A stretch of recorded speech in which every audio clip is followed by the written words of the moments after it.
Of this video, I'm going to show a technique that we've kind of been developing, myself and the community, or the community and myself, to help increase the realistic texture of the ArtRage maps we're working on. You can also use this same technique on any type of art you're doing in ArtRage. So the first 10 minutes, I'm going to show you that, show it how it works, take notes, enjoy it. The rest of the time I'm going to be spent showing technique and how we do this on our maps. So let's go ahead and waste no more time and get started. And the map we're making today, we are running, this is probably one of the biggest maps that we have done so far. Let's make sure this is, so let's go ahead and we will get started here. The size of the map is, we're running at 36 by 24 inches. This is the pixel size. This is the actual size itself. We're running at a DPI of 600. And again, that is our width and height. This map's running about roughly 2.5 gigs. You can easily scale this down. Again, we're doing this we're going in and making this extremely detailed. And it's for our campaign, for the role-playing game that we're currently working on. We haven't been doing much lately, live streams, because we've been really busy with beta tests. Now that this is up, we are going to just checking that everything works. So let's get started here. Again, huge map size. Let's go ahead and have a look at the map itself. Again, very detailed. We go in even at that close, we're still getting the detail. There's some little things we need to fix, little artifacts from the previous technique we've been using. So let's go ahead and get into the technique itself. What we're going to be doing is, we've got all these cool natural textures that we put in. Watch some other videos.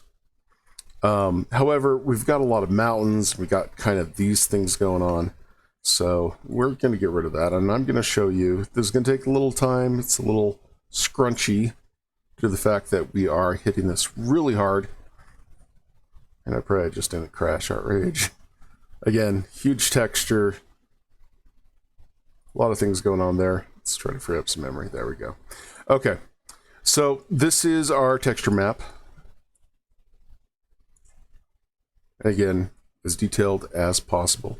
And now we're going to go in and we are going to start on the technique itself. To do this technique, we're going to start with a new layer. And then with this layer, and this is the most important part, we're going to go to layer options. We're going to bump blend modes, and we're going to hit replace. Okay. So that is, I'm just going to write this down really quick for everybody to see. So layer, bump blend, and then this is replace. I'm also writing stuff down because I'm going to be doing a lot of, depending on how this looks, I'm going to be doing a lot of stepping back in time, and I want to just make sure that I have this. Again, the setting for this is tools, layer options, go down to bump blend modes and replace. I'm also going to be using a default brush that is, it comes with ArtRage, so there's no custom brushes or anything like that. This just comes with ArtRage. We're going to start out with this. It's called fuzzy hair. To do this technique, we're just going to choose kind of a location. This is really mountainous, so we're going to go in and kind of break that up. With this technique, let me put this up here. We're going to be putting this crosshatch pattern. We really want to get into it. And then we're going to come in with our harsh chaos and just blend that out like that. What that's going to do, it adds a really kind of cool spiky texture to everything. And with this mode, it's actually going to cut into this map. So if I'm right here, you can actually see it. You can see it right there. And I'm starting to cut into it. Let me just double check something really quick. Again, with this, we go in and it actually cuts into the map like that.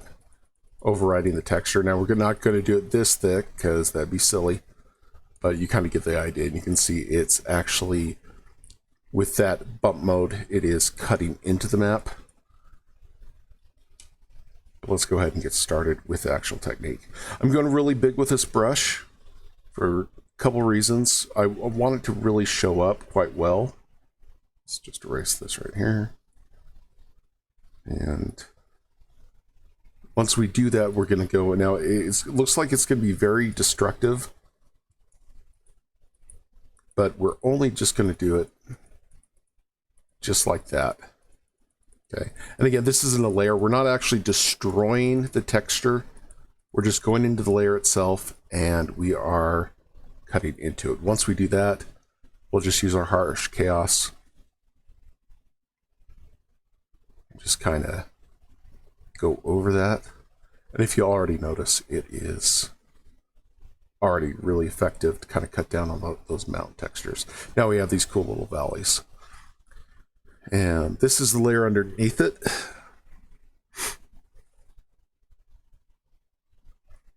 And it's slightly different, so we are going to keep on adding that, maybe go down to about 300. We have a darker color, so it actually blends right. And I'm just going to use the mouse here. Let's go back. And this is just a tap, tap, tap to do this. A little less, and you can go as big or small as you want. And again, with the add, or excuse me, the replace function of the layer, I tell you right there, it is cutting into this. So we have these kind of cool little river valleys. We can use harsh chaos, and we just kind of tap, tap, tap, and blend them in to the background, just like that. And you can go as big as you want, you can go as small as you want with this technique. Zooming out, we're getting a really cool river valley, we're getting a very cool little effect there. There we go. Just like that. And again, comparing the two, it's a slight difference, but it is quite a big, for the texturing of this map, it is quite effective. Now, the brush I'm using, again, it's just frizzy hair at 100%. Nothing changes, default setting. I'm just using my stylus and just dragging it. You can use mouse on this, it really doesn't matter. Stylus, I can control pressure, so I can start really thick here and then just kind of taper it off. And really thick here and just kind of taper it off. Cut into these like a realistic valley. Kind of where the water's flowing, path of least resistance. Also for you that are joining us on Twitch, and also for those that are joining us on Twitch, Facebook, YouTube, all that great stuff, welcome. We are using Restream, sponsor us, to do these tutorials. And I hope you're having just a great day. There we go, just putting this through. This Wednesday we will be working with Wonderdraft. We'll be working with maybe even Incarnate. I want to call it Incarnate. But Incarnate map making software. I am going to kind of put these little forky valleys in here. Again, these aren't rivers. These are the river valleys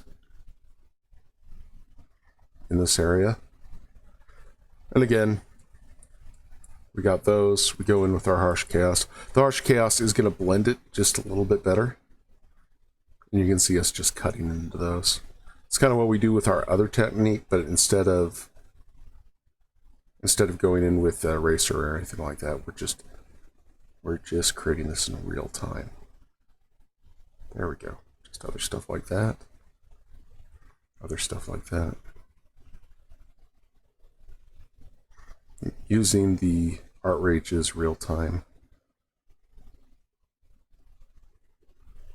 And don't worry about stuff like this. We'll fix that later. But yeah, you get the idea. Come back, and you can kind of see it's working quite well to get that realistic texture. Again, if you don't like it, you can always go back and fix it. Yay, digital media. There we go. In. There we go. Just like that. Happy days.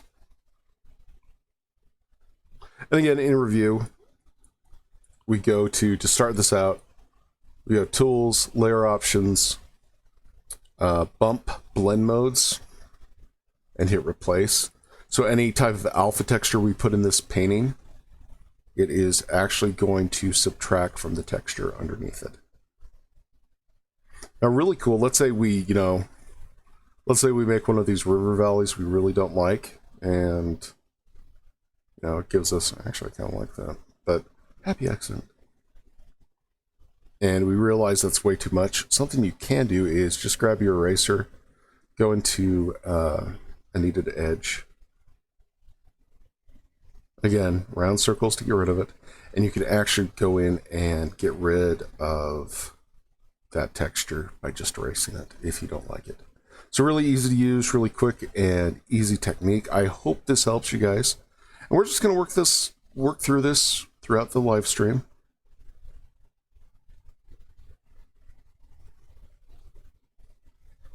Just doing whatever we feel like. I am following kind of these mountains. I want to keep these mountain textures quite a bit, so I'm kind of backing off from there.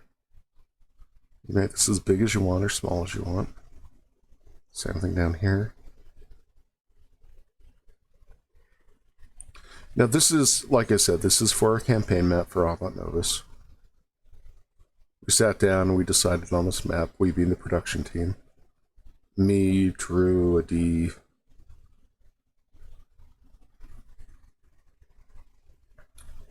Ethan, Jenny, and everybody else.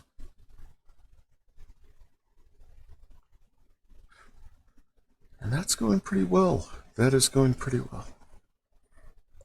We've been doing a lot of beta testing lately.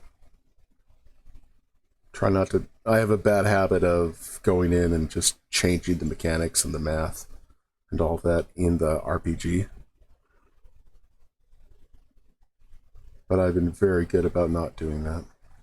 And again, these valleys can have stuff like this in it. Usually rivers don't fork that way unless there's really hard sediment or a specific river flow that changes, or meandering rivers or stuff like that. And again, you can see this technique in real time. Oh, nope, don't like that one. So we're going to go in and we're going to back that sucker right out of here because we don't like that. The reason I don't like that, I don't want it too close to this guy. So I'm going to come here. I'm going to come here.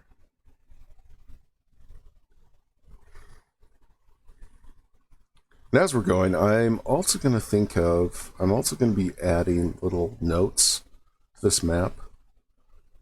We've got a wonderful idea on where stuff is, where it's going, what we want to do with this. But making maps and making campaign settings, we're also going, little ideas are going to pop into my head, and we're going to take that into another layer. We're just going to add that in. Okay, before I do this, let's go ahead and look what it looks like before we get in. So, like that, we get into it. Again, with our harsh cast, I'm not pushing down hard like that. I'm being very light with the stylus.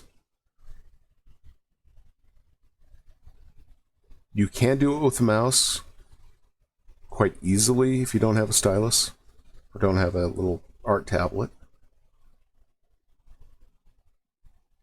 All you have to do is just turn down the opacity of the layer to how you want, or go in with an eraser. Some of these are really kind of extreme, so I'm probably going to go in with an eraser on some of these. See, like right here, I don't like that too much. So let's go ahead and kind of erase this. I'm going to keep the softness up a little bit. See, that's all you need to do. Really quick, really easy, real time. Don't have to worry about filters. Do have a link in the description if you want to pick up ArtRage. It's been going on sale for 40% off, which is an amazing deal. Yeah, just going in. And I am shilling a little bit. If you don't like that, I'm sorry. Currently, we're not making any money off these channels or any of these tutorials. We're just doing this to kind of help, you know, anybody improve stuff. That's one of our mission statements with All About Novice, that we are going to enrich with creativity. Now right there, I just started tapping in this area. In the real big areas like this, I want to make sure, I kind of don't like some of this. Let's go ahead and erase some of this. Not too much, not too much. Just enough that it gives those mounds a little, yeah, there we go, I like that better. So back to Harsh Chaos. We're just tapping.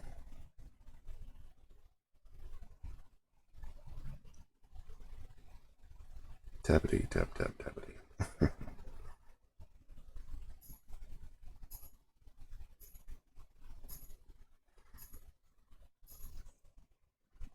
There we go. And I am keeping the actual brush. See, that looks a lot better, a lot more realistic. Here's the difference. Also, the nice thing about this, you can go in as many times as you need to. Like right now, I'm going to put this down to 50. Come up in these mountains, and we're going to add a little bit more here.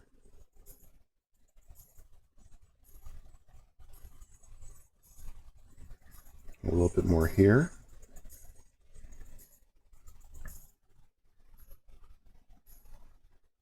A little bit more there. There we go.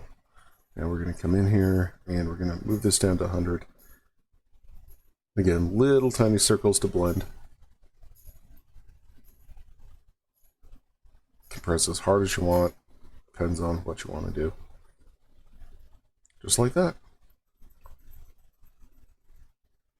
If you want to know how I create these mountains, yeah, that's a great question. There's a lot of videos. What I basically do in ArtRage is I use the additive function.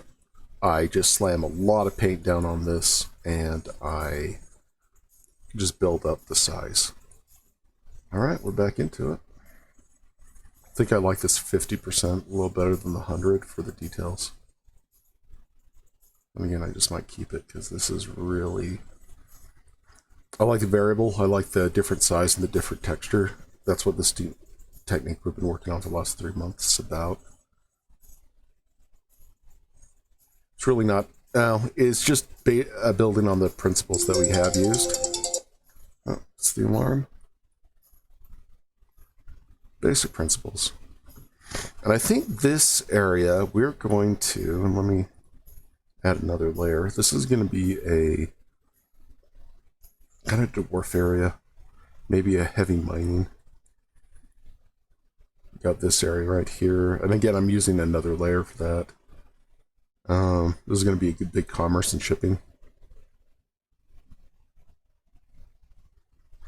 And this is like going to go through this area, maybe an overland port right here. And these are going to, there we go. See, just little notes. It helps building a campaign world. It helps this and that. Okay, let's go ahead and jump in here, get some more stuff done. And again, default settings. You can unpack the, oh, we don't want that red, that's for sure.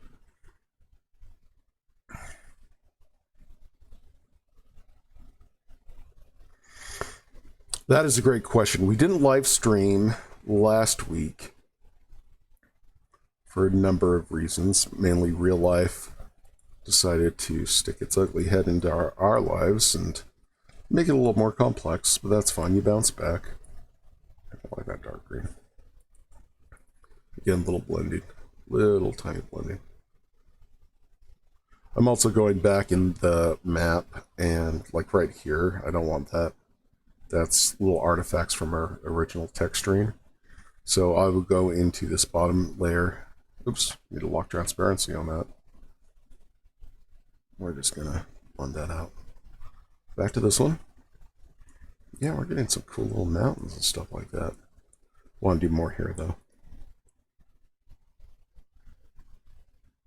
Maybe something like that, yeah. So we got this big old river valley forming. Right there. Again, we just go in and we blend this. And if we don't like it, if it's too pronounced, we can go in and subtract it. But we got this cool little plateau thing going. Gotta spread this out a little bit more. That might have been too much. Let's go ahead and have a look at that.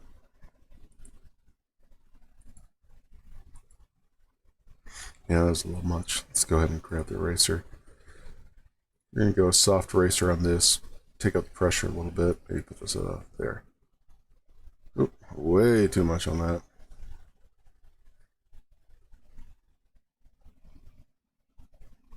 Kind of gentle here. You can make some really cool ridge lines with this. See that?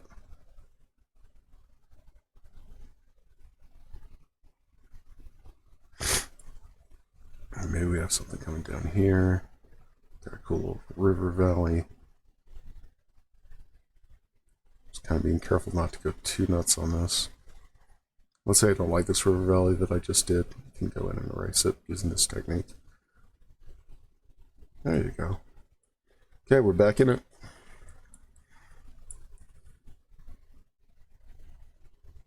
Again, this is done in all the layers. On our YouTube channel, you can see the chat messages on YouTube.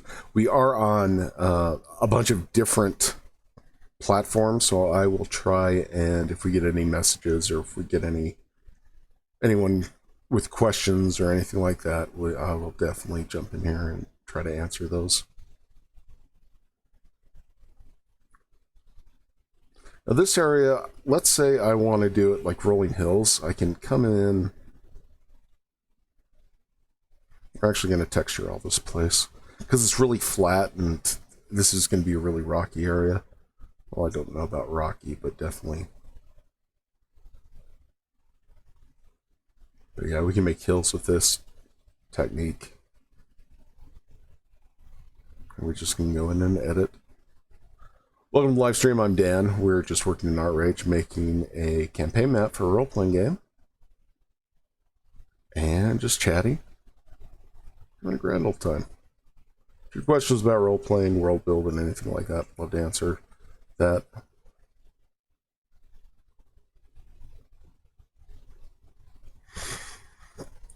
Our core setting is going to be on a fantasy level. It is going to be a... Well, it's going to start as a fantasy role-playing game. It's actually a lot more than that. The basic premise is that there's going to be a lot of inner multiverse trap. Well, I don't want to say multiverse. That conjures up images of different versions of realities. I think in our current vernacular, with the MCU and all that. Let me know if you have any volume issues or anything like that. I tend to talk really quiet because I kind of zone out when I'm doing these maps. Let's go ahead and in this area, we're just going to add a little bit more. Those swishies.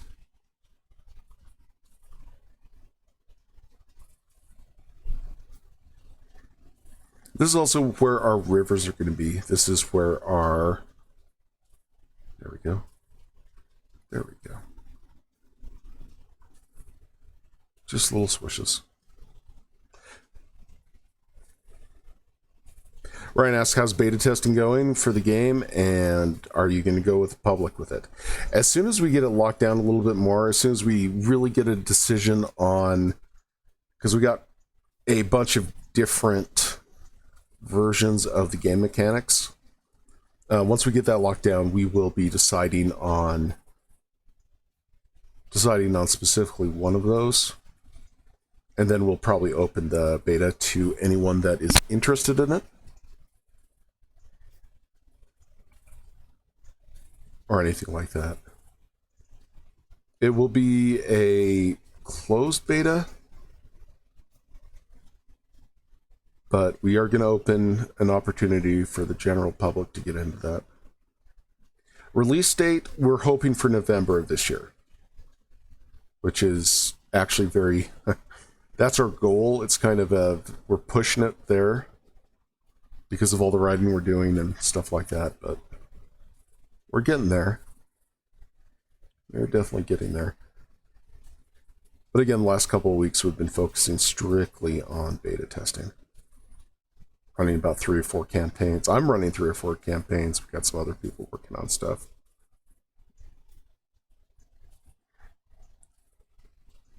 We will be doing some more ZBrush. Just kind of sit and shoot the breeze. There we go. Come in here.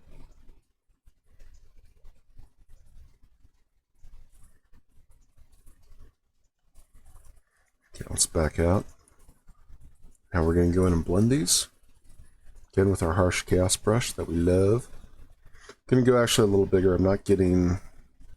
It's being really quite defined. Some of these areas. Kind of don't want that. I want some of these areas to be rocky like this. I'm not liking, so we're just going to go in. And by erasing it, we kind of actually pull the mountains up and all that stuff. Down here.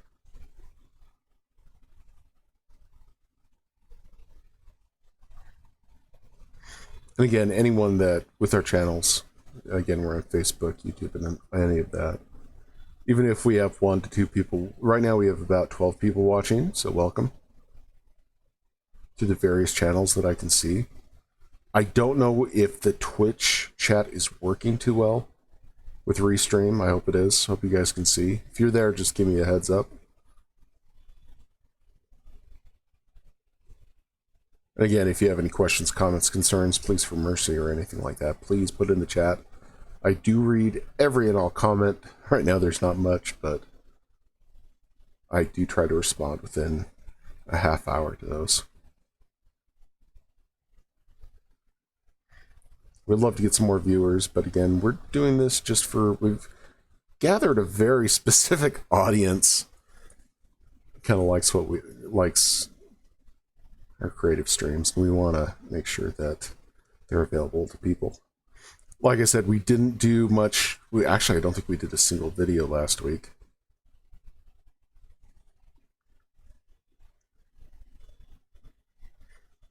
If you watch the stream, you know that there's some medical stuff I'm dealing with.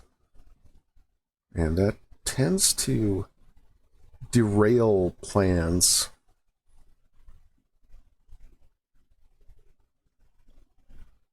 I'm liking about this if I tap in the mountains and then when I come down into, maybe if you can, I wonder if you can hear it. This is the speed I'm tapping. Getting really in there with the stylus. There we go. There we go.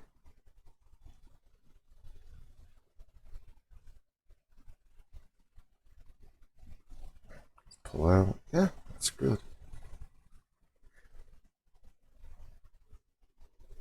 We're getting these. It's a great question. Just got asked in chat, how long does it usually take to make one of these maps? We do have a series that is maps in 1 hour. And that is pretty much just going in there and going nuts on a map. I usually do that with... I have done that with ArtRage before. It's a little stressful, but it's fun. It's actually one of the reasons I stream, is to help me build a threshold for stressing. I know that kind of sounds weird, but it's very nice therapy. Yeah, that's one of the reasons I do this. Because it's very therapeutic. Also I have PTSD from a bunch of stuff. And doing this and interacting socially with people really helps that out. It's kind of pushing that envelope of mental health. And I think that's very important. For me, anyways. And I think it might help someone else. And honestly, if it just helps one person, totally worth it.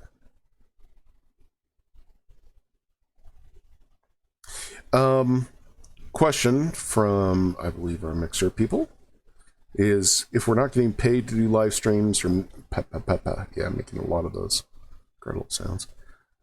If we're not getting paid to do this, why are we doing it? Great question. The answer is, again, one, it's for therapy, and the other thing is we just want people to be able to express their imaginations, create worlds with maps. We're using software. Some software we use is intended for it. A lot of software that we use is definitely not intended for it. ArtRage, it's my weapon of choice when it comes to these super detailed maps, but it's a really great painting program. Man, I'm hitting those bees hard. But it's not really map making software, but it is some of the best. Again, my opinion, my soapbox. It is some of the best art. I do other art in ArtRage. Let me show you.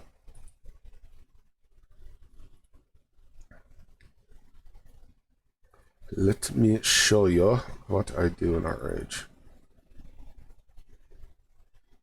This is on my backup drive, and it's huge. No, it's not in that one.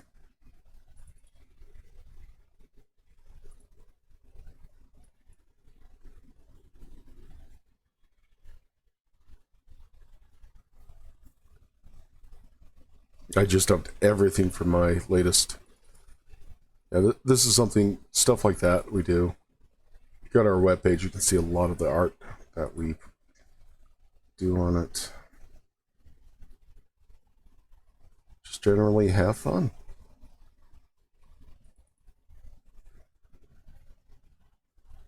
There's one picture I really dig. It's what we call a gremlick.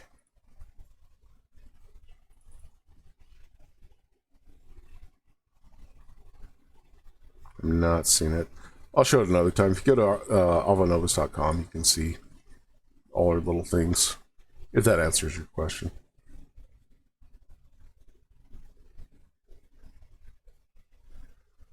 Again, just going in, cutting these out. Races in the role-playing game we're working on, we're doing it two different ways. We are actually creating some standard races that you can be. We're also very intrigued with a race system that you kind of choose what's in your genealogy, choose what's, maybe you had an ancient relative that, if you're a human, maybe fell in love with an elf, you have a little bit of elf blood in you. We've created a system that you kind of get to choose ancestor and lines like that. That way you can really create the character you want. I'm actually going to go with a little bit lighter color here, because this is color I'm using shown up very dark. And since we're doing a texture on here, let's put that there. We don't want it to go too dark. Otherwise, I get really nervous and I'll erase stuff that actually probably would look good. Let's actually bump this up to 150. That way when we tab it blends a little. There we go. Again, very easy,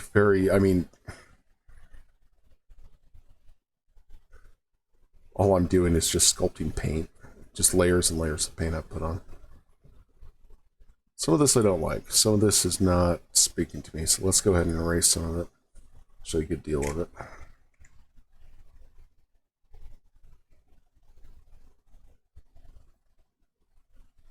Actually, that is. And I'm just adding a little bit of, by erasing this layer, and since it's on additive, I'm actually taking away from it. There we go. To create this, jump into a couple other videos on the channel. A bit of a detailed explanation there. And again, you can, once you have it down, you can bust out a map in just a matter of, just a matter of time. An hour, half an hour, depending on how big the map is. This specific one, I'm taking a lot of time on, a great deal of time on. Just, like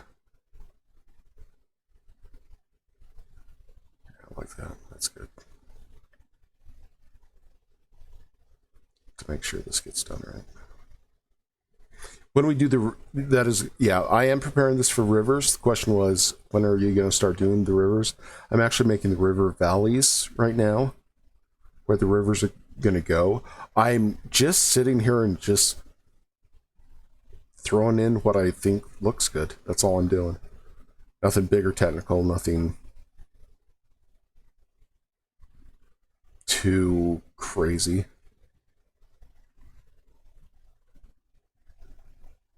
Okay, I'm just blending some colors, just giving a hint in the mountains of the valley. When I come down here, we'll really dive into those. Come down there, come up there.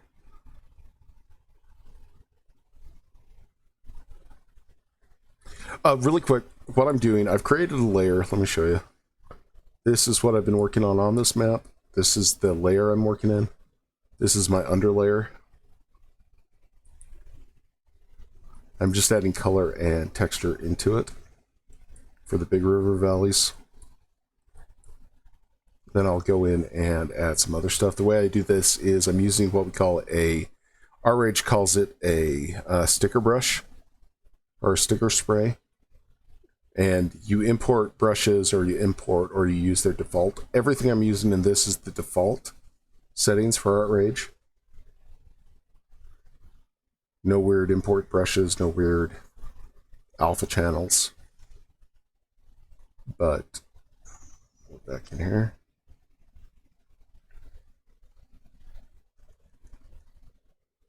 I want that to stand out. Those are really big canyons here.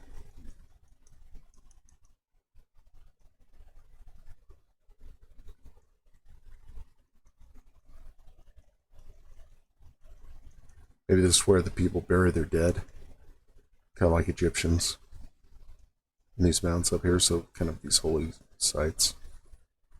Put some undead to protect them. Like free-thinking undead, free-willed undead. I am going in right here and just erasing some of these negative things that I've done here. Okay, just a little more interest. There we go. Let's have a look. Yes! Very cool. Very, very cool. Down here. That's working well. That is working very splendidly even. The mountains, for the most part, the question I just got in chat is the mountains, the reason they're that color, first of all, is I want to know exactly where they are. That high amount of texture we put in. I will be going into this map and kind of recoloring it slightly to where I want it. Keep some of those textures the way they are. Get rid of some of them. But that comes, we do that right before we put the forests in and the geographical features. Like in nature, I'm kind of working backwards. Well, not really backwards, but how, you have a land, you throw the uplifts dictate where the erosion is, where the rain will fall, creating these river valleys. Once we get the river valleys in, we'll move into recoloring it, recoloring the map itself. So look at that. That's working. Now these lines right here, we probably would get rid of those. If they're too, if they scream too much. Now this guy here, it looks like it's a giant mountain, so we're going to go in and going to move this down pretty far. We don't want just a giant, a Olympus mounds on Mars. So we're going to break these out quite a bit.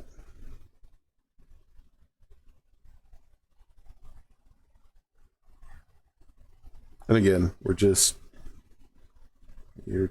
replacing texture with that setting. By doing this, see, we have the whole mountain range coming in right there. Just Mons, correct me on that. There we go. And then for giggles, we can...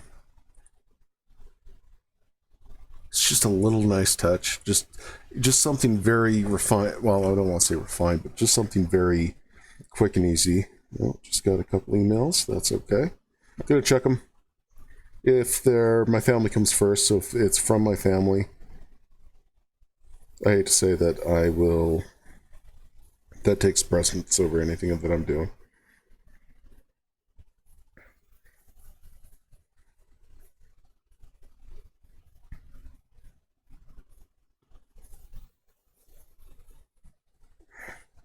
And we're back in. And we're just going to keep on going with this all through this map, all through the layers. Ooh, we got a kind of cool little valley. I'm going to keep this. I like this kind of floodplainy thing. So I'm definitely going to keep that. Let's make this a little bigger. We'll go up to about... maybe a little smaller than that, maybe. That is a great question. The size of the brush I'm using, it's dictated by the resolution of the image. So in this case, it's 600 DPI. So that's 64% of it. So it's about 300 pixels. It's modifying every time I pull it down. This area down here is, I'm putting this in the, wherever it is, in the southern hemisphere. I think it's just kind of fun to mix things up with maps like that when we're kind of messing with campaign settings and all that good stuff. Again, just adding some more. Makes players think. One of the fun things with maps that I like, it's my personal taste on this though, is I like getting lost in a map.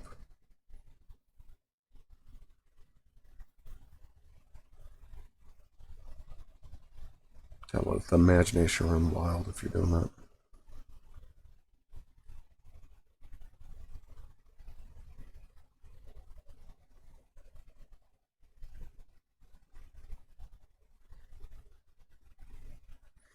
Another question, how long have I been doing this? Since I was 8. I'm 40, so 32 years. Yeah, 32 years. Honestly, I started with graph paper. I'd get from school. Some very understanding and lovely teachers that let me liberate some of that.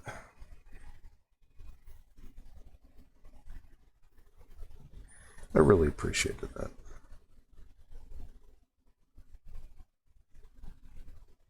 Oh yeah, just look up ArtRage if you're interested in it. There's a nice demo. I think the demo just doesn't let you save, excuse me, with your work, but it will give you a nice taste on it. It is very powerful software. The thing I like about it so much is its real-time filters. I'm not being sponsored. They have given me a link to, if you go and buy ArtRage using that link, I get something, a little something from them. It's not that much, but it's really appreciated.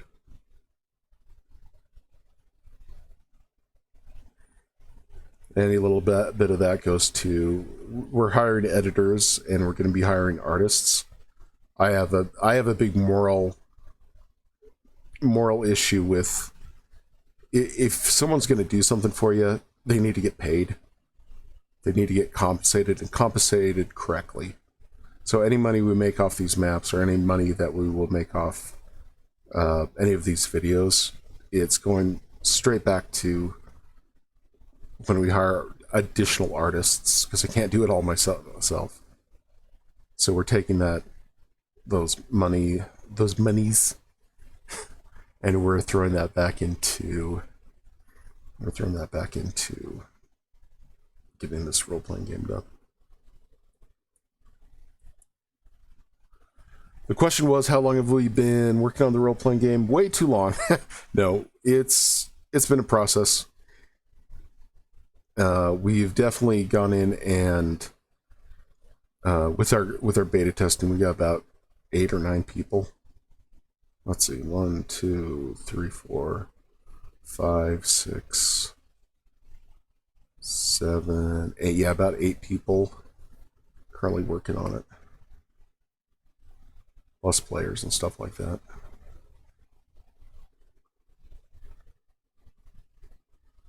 It is not a D20 system. It is an entirely new system. We're calling it a split dice system for some obvious reasons. We're focusing on using the tools that you have. All the tools, but not in complexity. We're writing that fine line between complexity and I'll get in here and do some more. We're writing that fine line between complexity and playability.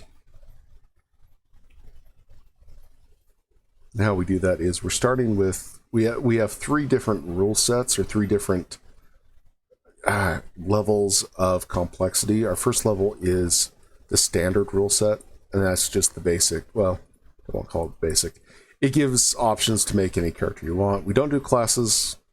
It's more of a skill, it's not even a skill system, it's a action system combined with, no, I could say it's a skill system. We don't call them skills. We call them trainings, or training. They're not proficiency. I'll put in, I'm kind of being vague. And out of context, it's kind of weird to understand. I might be doing a preview on it. But not for a long time. Because we want to make sure that we have a definite system that everybody loves. The next question was, how much of the game have you got done? We've gotten the mechanics pretty squared away. We're just tweaking difficulty numbers. We're tweaking how things interact. There we go. With each other, how things, the flow of the game. Oh, another alarm clock. Let's just turn that off. I apologize about that, folks.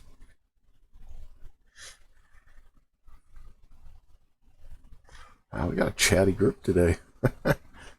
Appreciate it. Kind of feel lonely if no one's here. So lonely. Not really, but you know. Most of our views are from people watching these live streams later.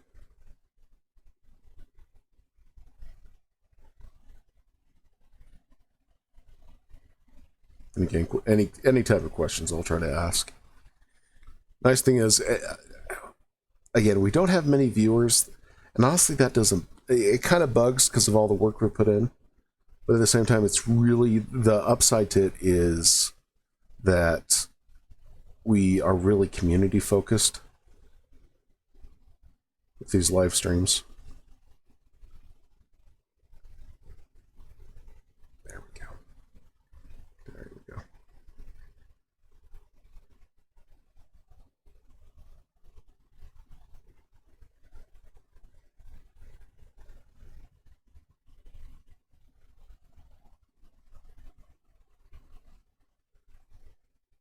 And again, little circles everywhere. Just down into that. Let's pull back. Yeah, see?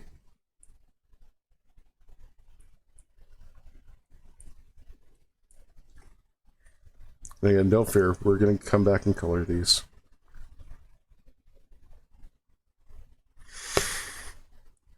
Now, this next one's going to be a little on the challenging side because I want this giant I want this giant river valley. So we're going to start fairly big in this river valley. We're going to start with a delta over here.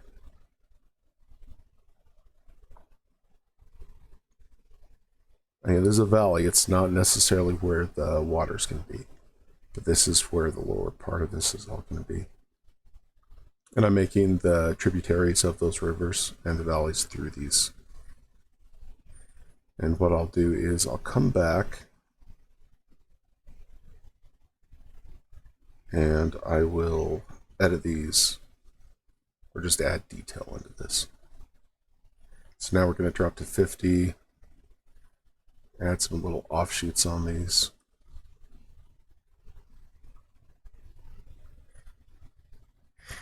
These are not where the river's going. This will be where we place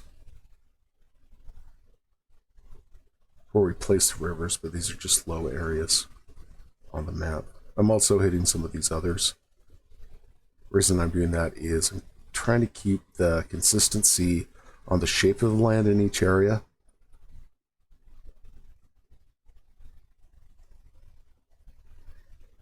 And again, using the pressure of my stylus to make things smaller.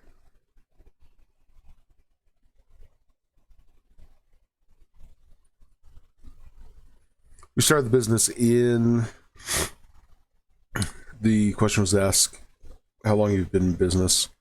We started the business back in October-ish. Just gonna turn this down to about there. We'll do the small parts first. Last October of 2018. We're still in business, which is good.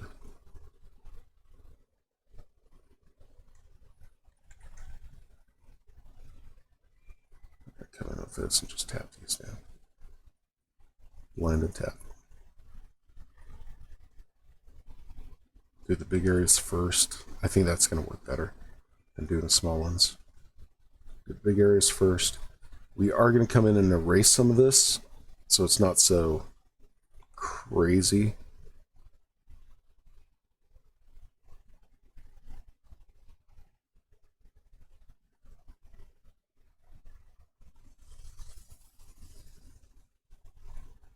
But I would like to blend these a little. There we go. A little bit better there. And in this layer, anywhere there's paint on it, anywhere there's color or data, we're just using that to sculpt out the land. And we can go in with any type of brush and fix these up and trim them so they look nice.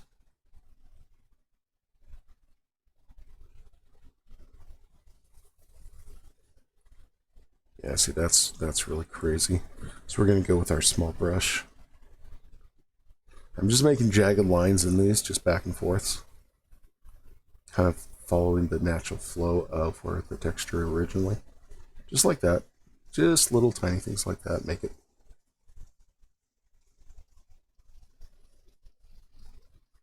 Make it or break it.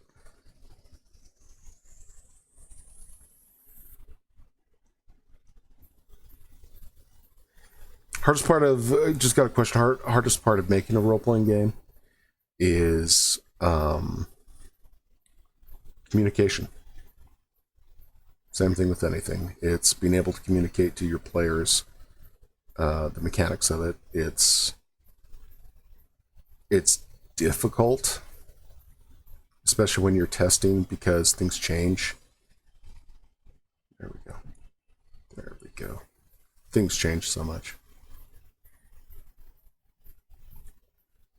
The testing process itself has been extremely, I don't want to say difficult, but we've made it very time consuming for a lot of reasons, because it's in some ways the most important part of getting an RPG done. A tabletop RPG. Just take that. See, just a little bit of texture. I'm erasing quite a bit, but not that much. Actually, don't like that. We're gonna edit that out a little bit. Get any of these brush presets are directly from ArtRage. Nothing fancy about it. Let's back off with pressure a little bit on this on the eraser.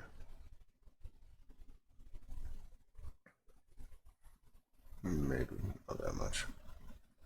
There we go. There we go.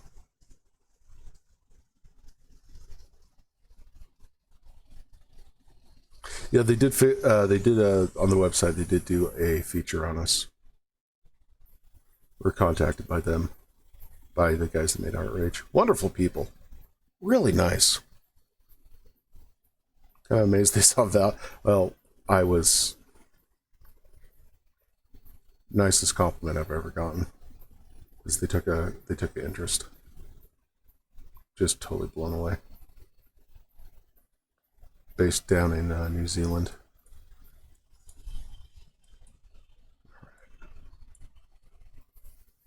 And that's one place I would kill to go. I would love to go to New Zealand. Had a lot of family that lived there. All right, back in here with these brushes.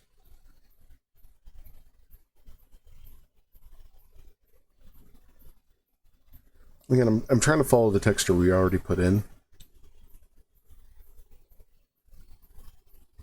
There we go. A couple more there, a couple more here.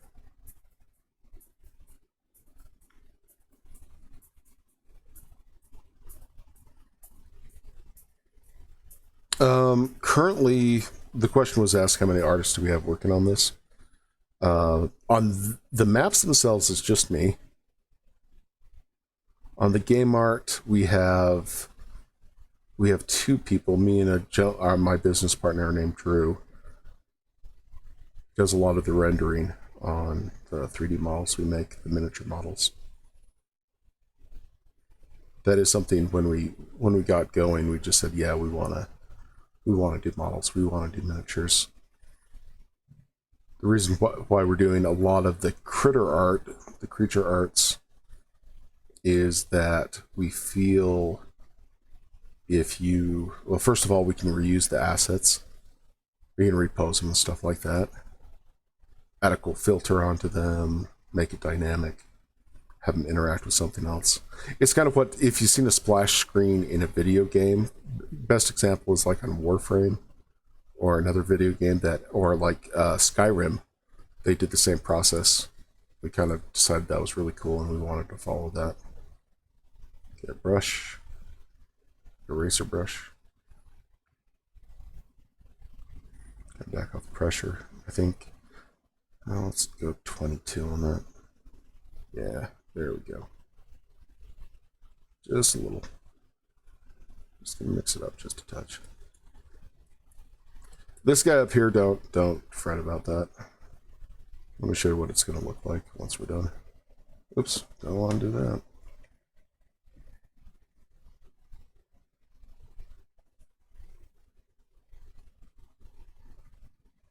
There we go. So it'll look like that. I'm going to get rid of it for now because it's a lot more paint on here. Once we get into the actual coloring, coloring of this area, I'm actually going to put one right here.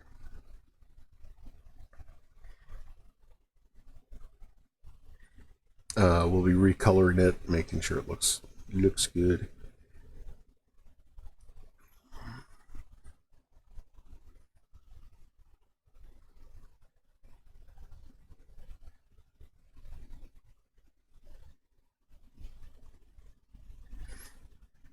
I have to use two chat overlays, one in front of me and the other one in to the side.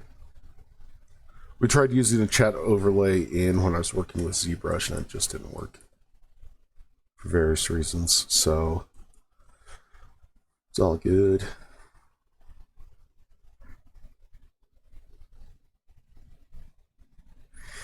Restream is a software that allows you to stream at multiple locations at once without a billion capture cards.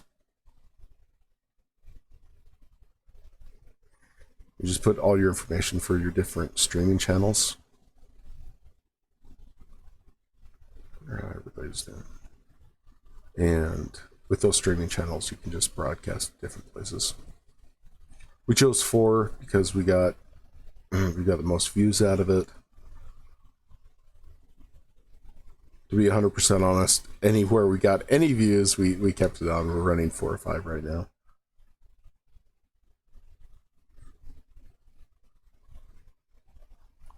And I'm cross-hatching. There we go.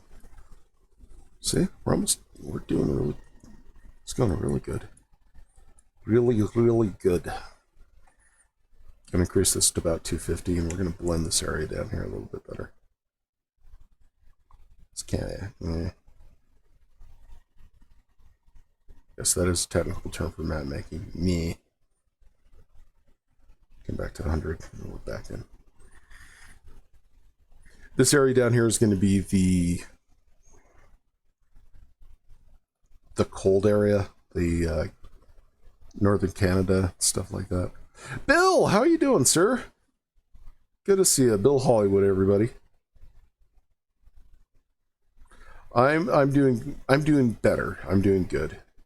Real life happened last week. I was planning on doing a live stream on Thursday, I believe, but that was not in the cards, so I apologize about that. I'm planning on releasing some brushes on the community to, apologize and say I'm sorry.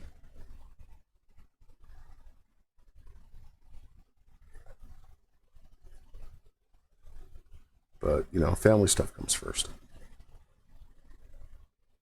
We're in there, we're in there, we're in there, we're in there. And we're going to come in here. Bill, what we're doing today is we've kind of developed this little crazy technique that it's similar to what we've done before, but we're actually in another layer, and we're adding alpha brushes that have come in with ArtRage, the software, and we're actually burrowing into those layers of paint by using a different setting in the layers.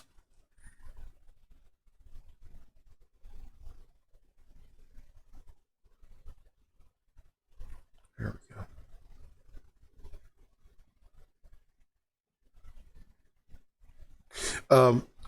The question in chat from over on Mixer is, what do you mean by burrowing?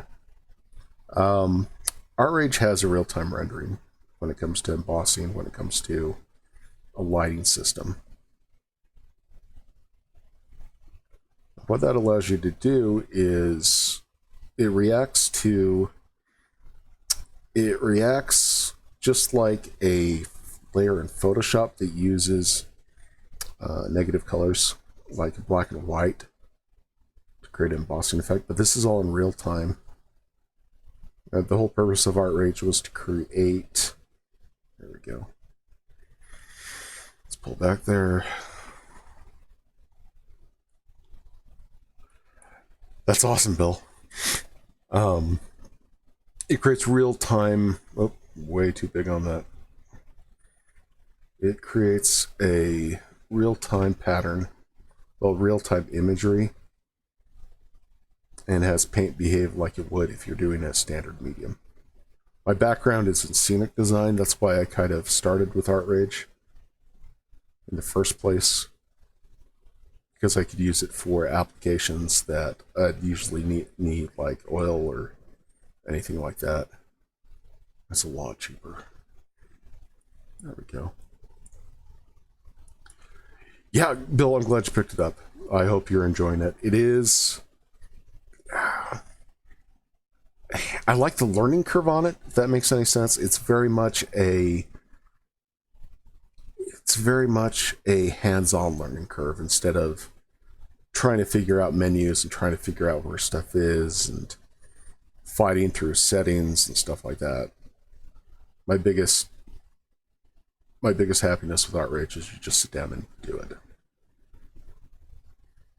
All right, let's see. This is a little extreme, so I'm going to go in again and erase some of it.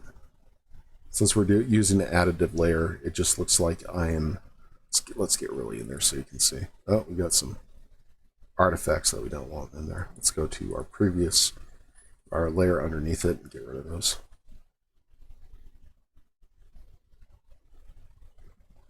There we go. Then go back up here and we're going to erase some of these lines.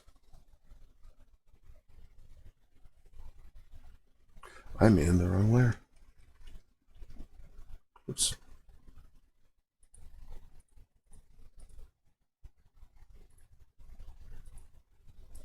Actually, that worked out quite well. So we'll just keep on keeping on.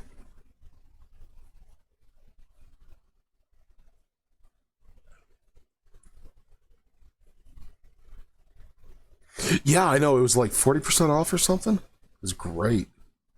Had a couple family members that I actually bought it for him because they were interested. They're just kind of on, like everybody, kind of on hard times. So I just grabbed it. Didn't get any the discounts on the website itself.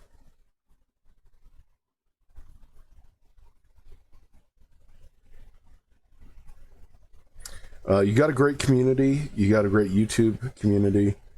The social media communities for ArtRage is wonderful.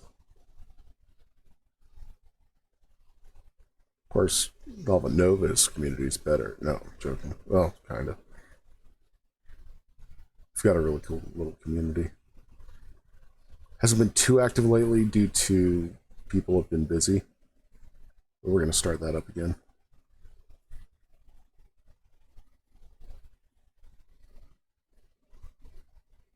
I want to check something really quick if it's still on sale.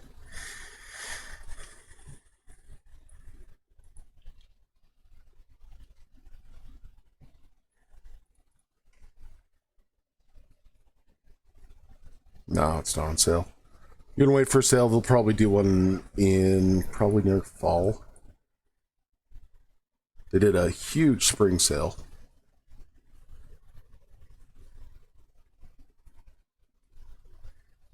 All right, doing good there. Question was, what other software programs do I use? In the past, I've used everything from Wilbur to Campaign Cartographer. Campaign Cartographer is a very mixed bag of nuts. If you know how to use it, it's really, really good. It does have kind of a steep learning curve. To get started on it takes, pre-starting when you're new, takes about 30 minutes to set everything up. It is what we call a vector or a vector file. Well, it has its own specific. There's more Google and Facebook. Ooh, let's go check that out. Let's check that out right now.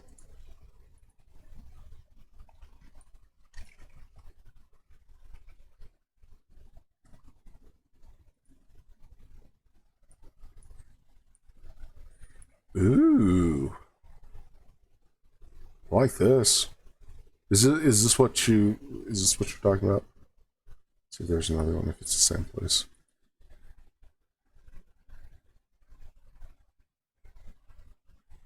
Got a bunch of them. Sweet.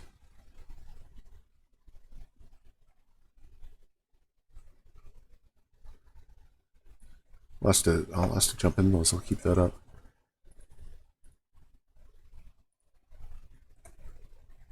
That'd be cool. Jump in there. That's not it. If you can, Bill, if you'll post that on in the chat, I would love to show everybody that. Give them a plug.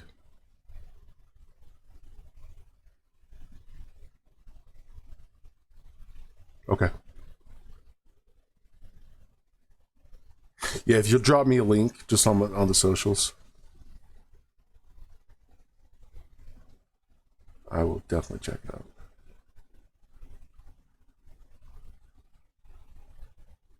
There we go.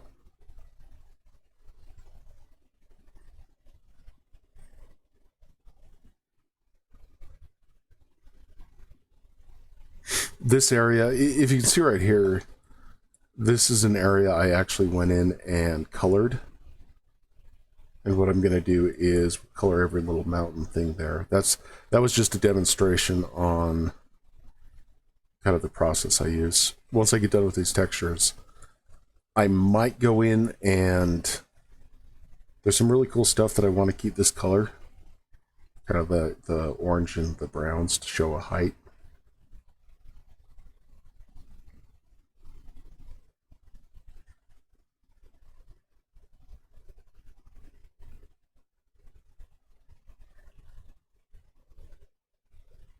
This one's I will be working with Wonderdraft and maybe going back and finishing this. Oh, thank you, sir.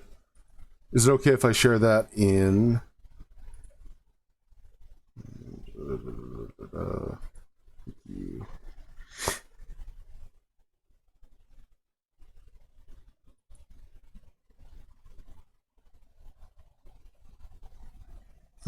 I like the rules there.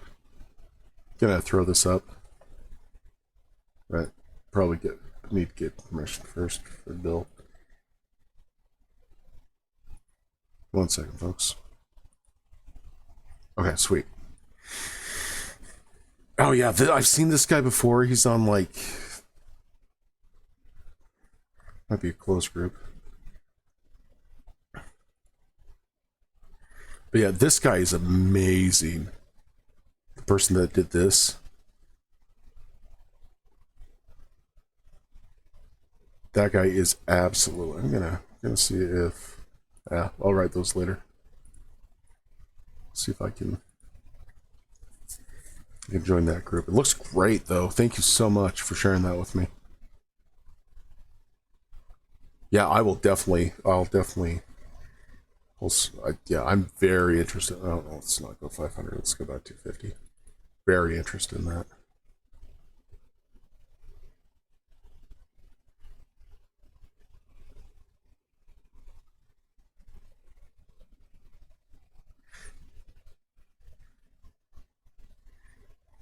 Okay, that's looking good. I like that a lot. Kind of up here. Once I get done with this, once I'm done with this little thing, I'll merge it with the next layer, which will physically add it in to the layer underneath it. And by doing that, I'll then go in and cut some of the other things out and then recolor it. That way I'm picking up the details I want to pick up. Then we'll basically be back here. Coming in like crazy on this. And this is going to be our tropical area, so I'm going to be cutting a lot of this area. No, excuse me, this is a temperate zone, so it doesn't need that much. There's going to be some erosion, but it's not going to be ridiculous.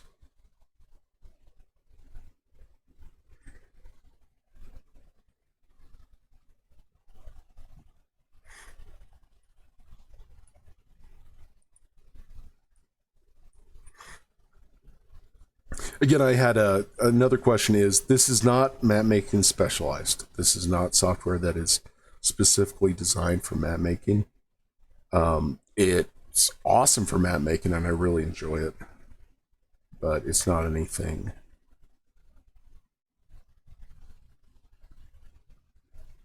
focused on it. The reason I'm using it is it's real time. The texturing in it can be real time. That's way too big. I need to go back to 100.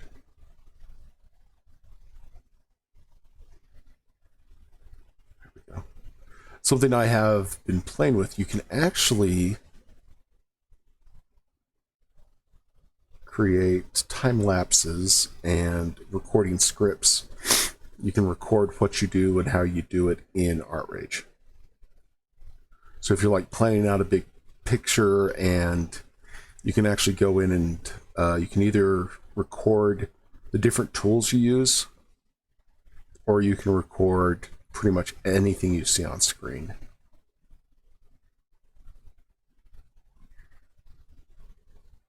I might just show people that. Maybe do maybe a couple videos this Thursday. Yeah, I think it's going to be Thursday when I do some more streaming. Wednesday's turning out to be just too busy.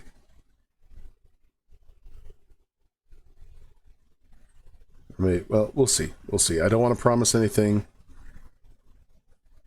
because the beta testing is just murdering me right now with time restraints.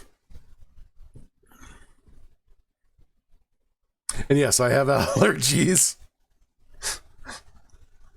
I have allergies. Horrible, horrible allergies.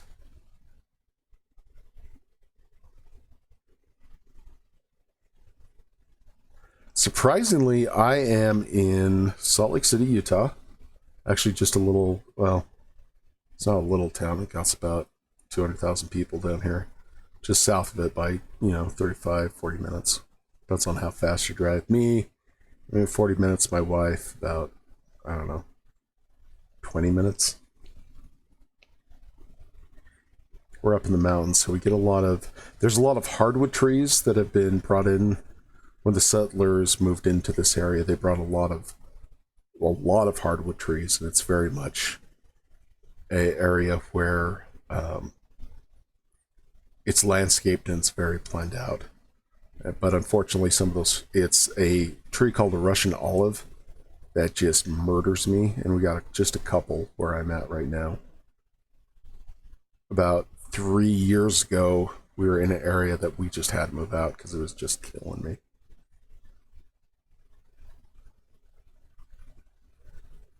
There we go. Hey, welcome to the stream. Glad you could make it. We're talking about world building, map making, life in general, my allergies, tips and tricks.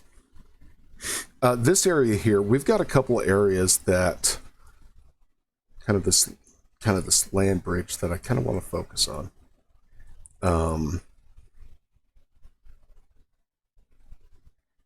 Because you get a lot of trade through those areas.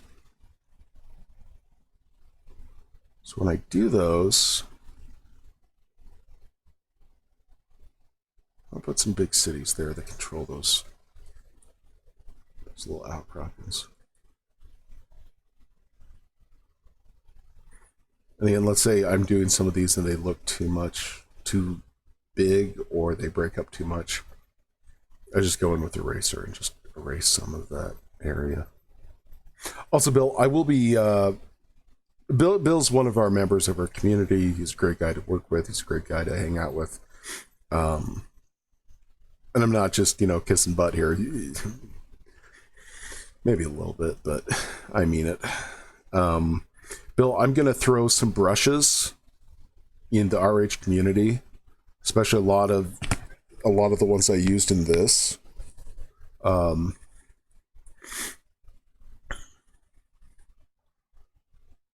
using this technique. I'm going to keep them in there for a couple weeks and then take them out. But you can easily download those into your maps and stuff like that. Got a ton that you can use since you picked up ArtRage.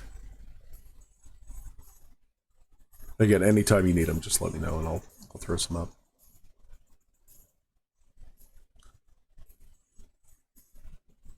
Tabletop role-playing game, though, I love his brushes.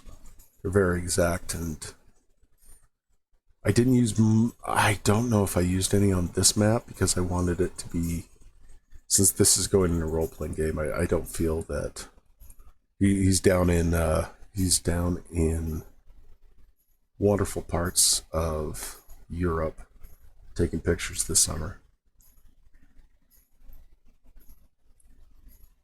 Okay, that's tabletop role-playing. Check out his Patreon, guys. Especially if you're doing online role-playing. You got some awesome models and figures there.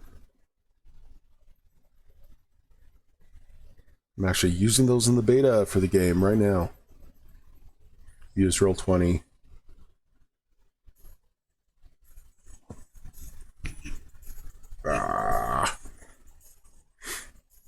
There we go.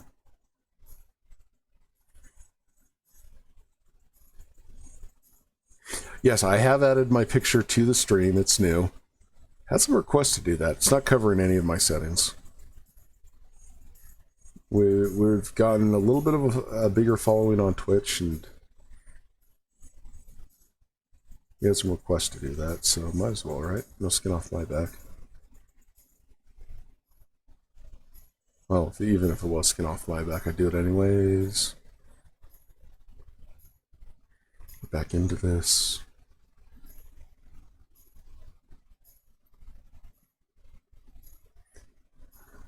The beard has not, it's definitely a mammal. It's been about, I don't know, 5 months since I last really hacked it apart. It's getting really warm here. It's kind of the interesting part of where I live. You go from in no time flat, you'll go from a desert to a very temperate zone. We would have a small itsy bitsy rainforest about 60 miles from where I live. It's just up in one of the canyons. It qualifies for a rainstorm. The moisture of the mountains from runoff gets stuck up there in the summers, and in the winters it's just warm enough that it is just quite wet. It's really cool. And then again, south of me, well, excuse me, west of me, we have the Great Basin Desert.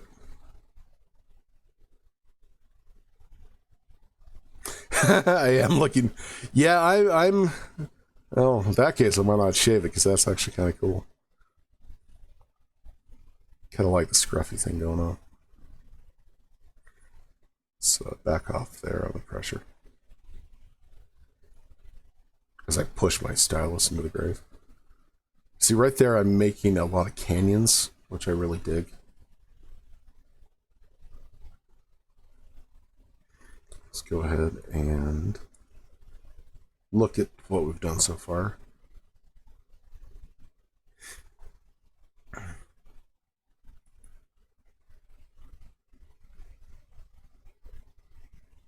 Yeah.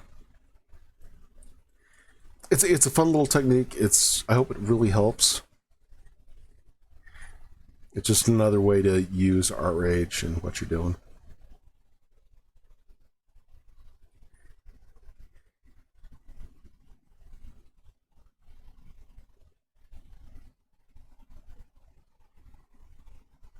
This, thank you, good question.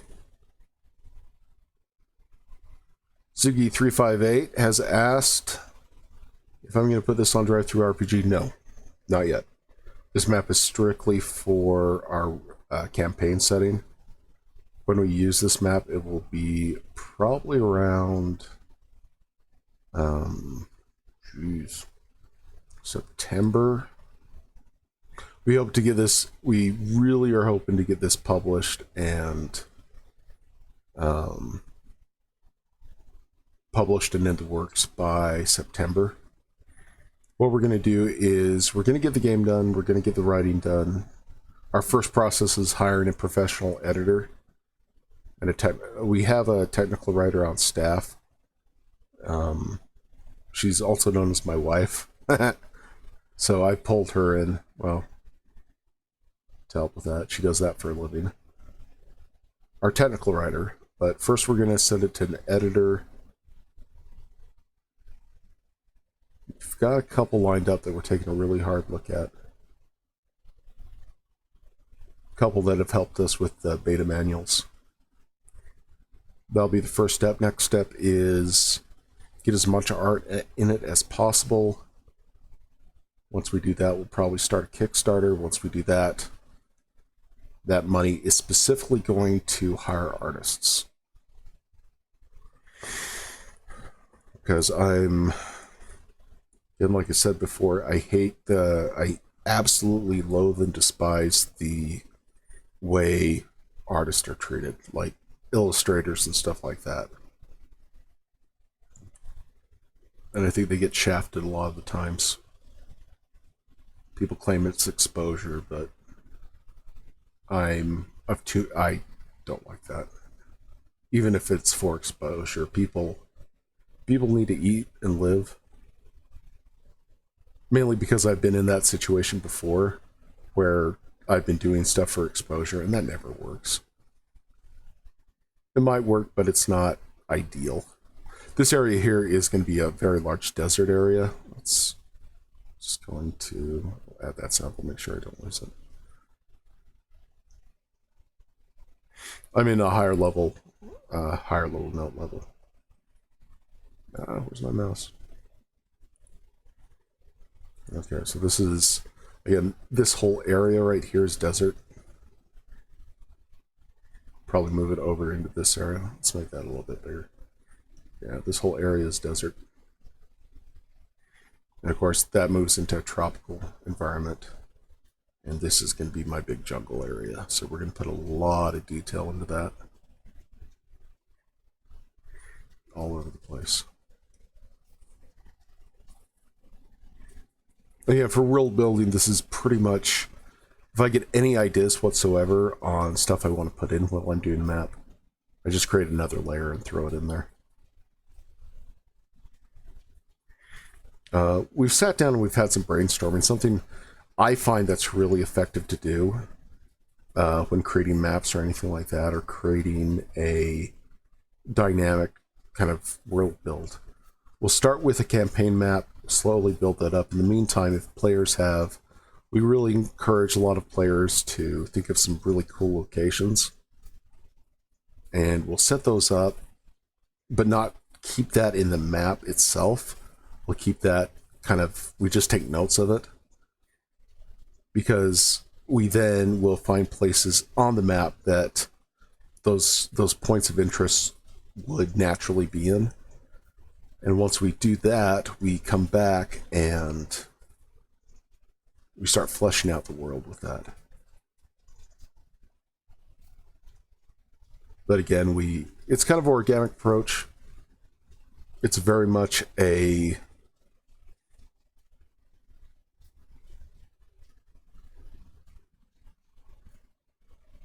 again, going in and kind of fixing some of these lines up just to make it look a little more realistic. In this area, we're going to get a lot of canyonage. There we go. Don't like that right there. We're going to get rid of that.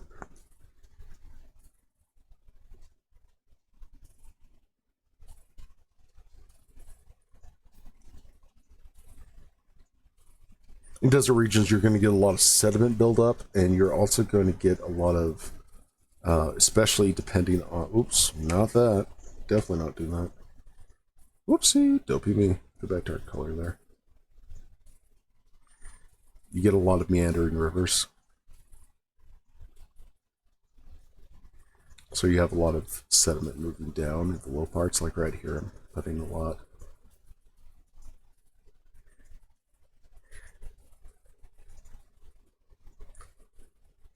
Canyonage. Yep, that's a very technical term in geography.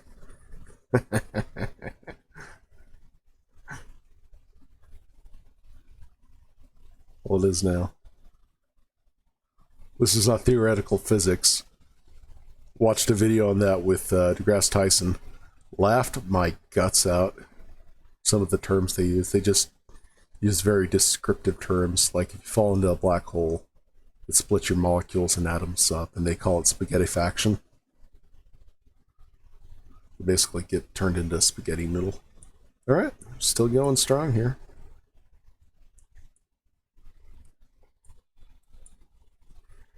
For me, it's going to be a long day because I've kind of set a goal for myself to get this. I really want to get this done. And I've been very good about not rushing it. But if I can get these river valleys done today, and I might even be able to get rivers in, we'll just see what. Yeah, it is a Danism. It is very much a Danism.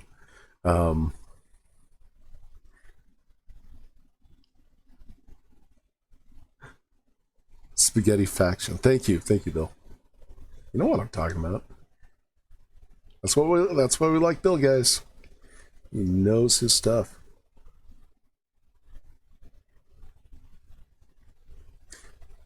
If you're on YouTube, you can see these chat messages from Bill.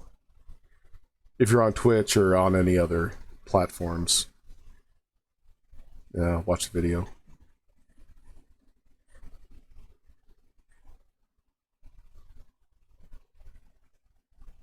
We had a question from Facebook that it's kind of hard to see the details. Yes, it is. It is quite difficult on YouTube because they keep the resolution to 720. On YouTube, we can go to full HD. Dennis, how you doing, sir?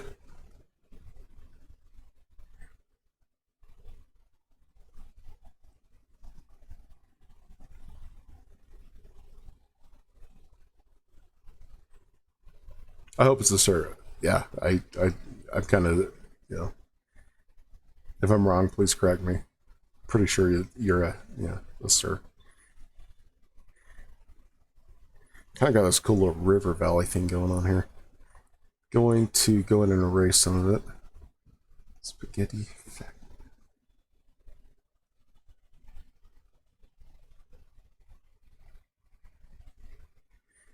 Yeah, theoretical physics is awesome.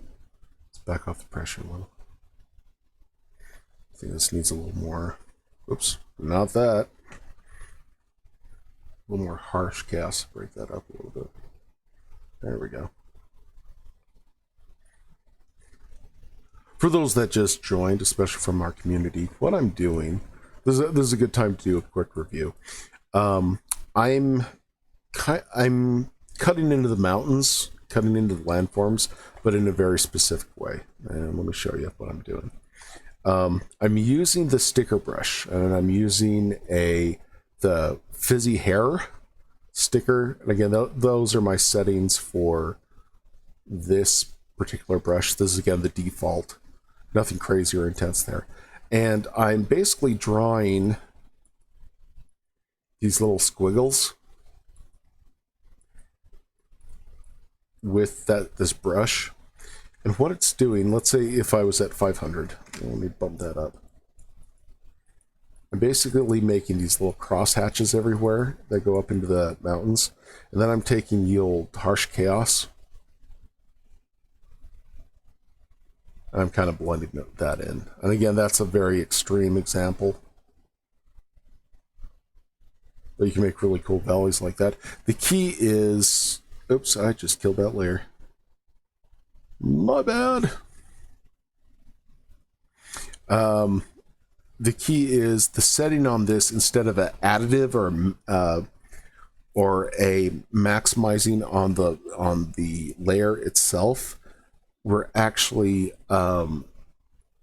we're hitting replace. And what that does is, if you have a big if you have a lot of paint on that, I'm putting it on a different layer, so it's making it appear that I'm actually cutting into the layer, when in fact it's rendering it on the layer above it, so it looks like I'm cutting into it and I'm ripping it apart.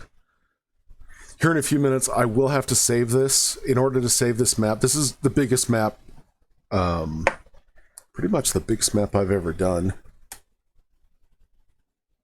If I were to, let's see.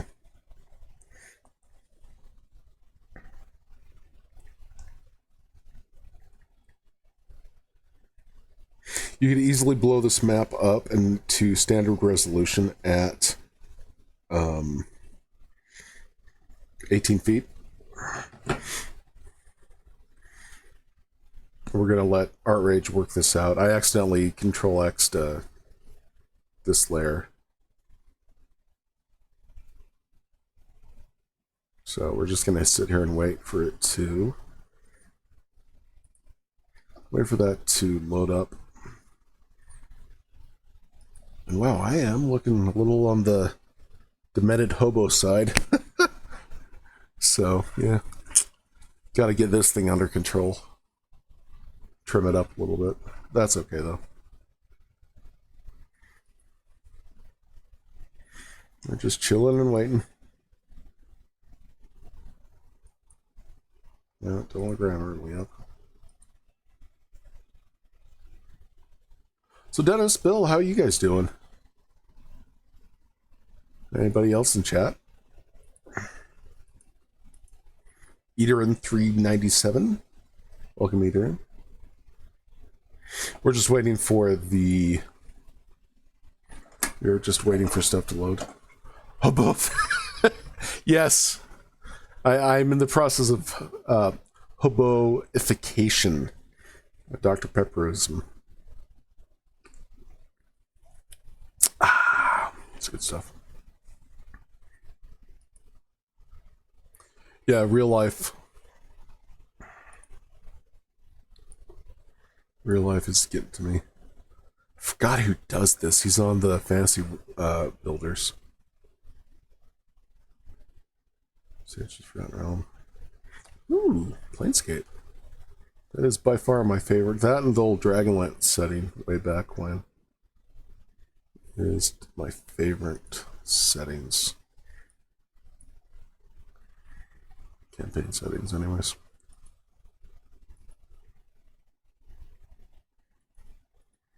Well, that's a great little... I just looked at the Facebook page. Oh, we got done. Okay. Let's get back into it. Again, we're here. Control Z to bring that back.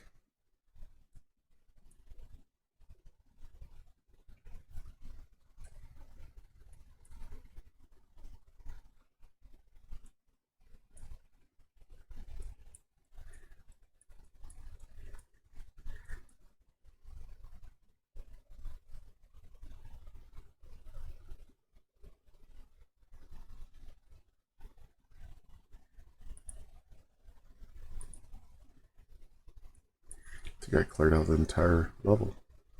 So give me a second, folks.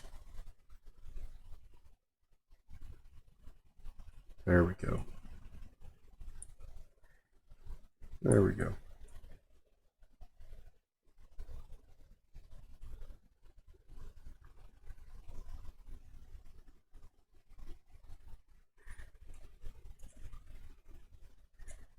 Yeah, I think I killed that layer. I'll get that back. Huh.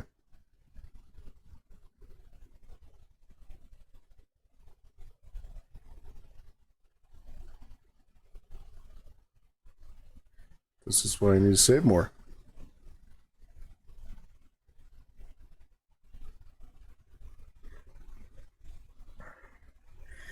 That's okay.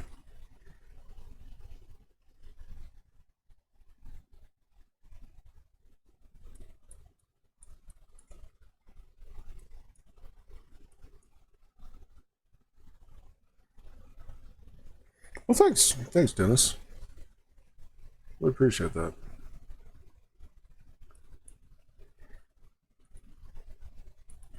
Of course, I just murdered. This is awkward. For some reason, it's not showing what I did over here. Oh.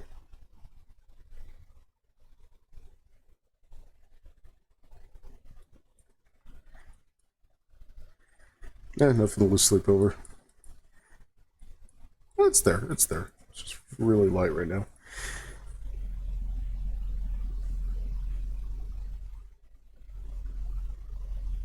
Honestly, I'm a little pissed off, but that's okay. You guys get the drift. And again, the technique is I come in with just the sticker spray. That color, of course, or size. I bring it down to about 100's a little big, but I think that's going to work in these areas. Don't want to do too much of this in this area since I am... This is our desert area. But again, since we're I wonder. That's on that one either. That's okay.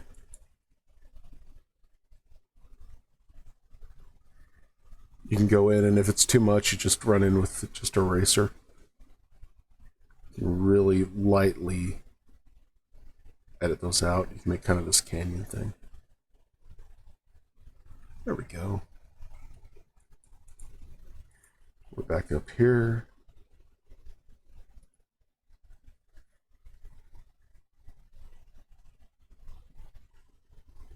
That doesn't flow right. That definitely doesn't flow right.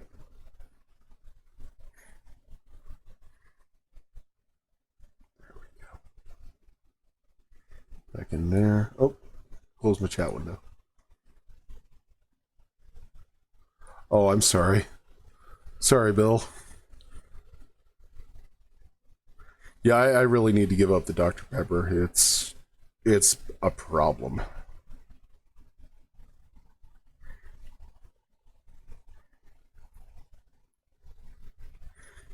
I don't sleep well at night, so I usually get up and be productive.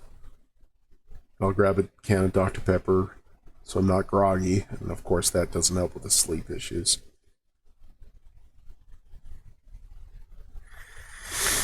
So I'll check down here. Yeah, it's there. Sweet.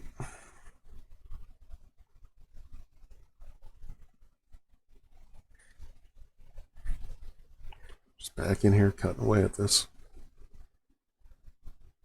Not too much in this area, though. Not too much. This is all going to be our... Yep, got some little remnants from our previous. Let's go ahead and get rid of those right there. Little things. With a map this size, I'm going to be missing some stuff.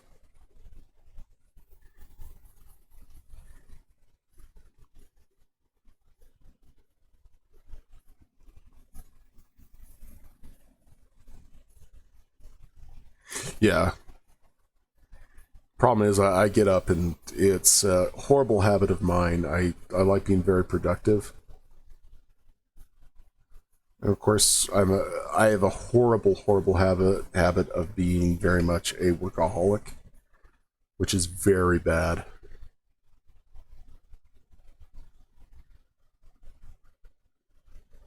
Luckily, I have some very supportive colleagues that I work with that I have a very wonderful wife that doesn't put up with my crap. Get a happy life, guys. Make sure your partner, loved one, or whatever doesn't put... You're not offended if they call you on stuff. Oof. Oof. Yeah, that's definitely not enough sleep. Saw an article, I don't remember where it was. I think it was on... Oh, was it on Wired? About sleep schedules and stuff like that. That it's actually really... people used to think like 8 hours was the optimal time, but that's apparently like bare minimum.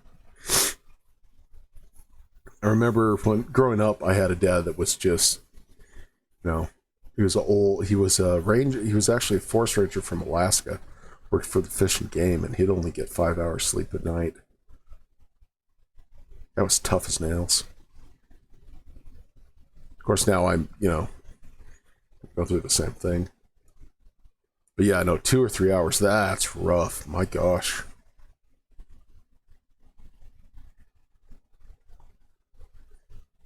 My biggest problem is I don't sleep at night, and so I'll take naps during the day.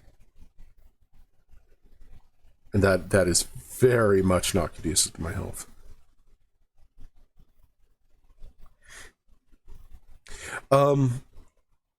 I saw that. I've seen kind of conflicting stuff, so I'm not really too sure 100% how much we need sleep. I know I know you need a cycle, which is about 90 minutes. Anything more than that, you're going to be groggy. Anything less than that, you're going to be groggy. But I've heard the 5 or... I mean, good grief, I've been doing that all my life, about 5 or 6 hours to sleep at night.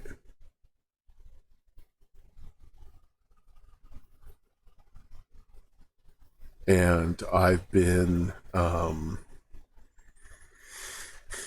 again, that's the ideal in my life. Last, I think, 4 nights, 5 nights. I haven't. It's been like 2 hours. I'd wake up, not be able to fall asleep, so I'd get up and be productive.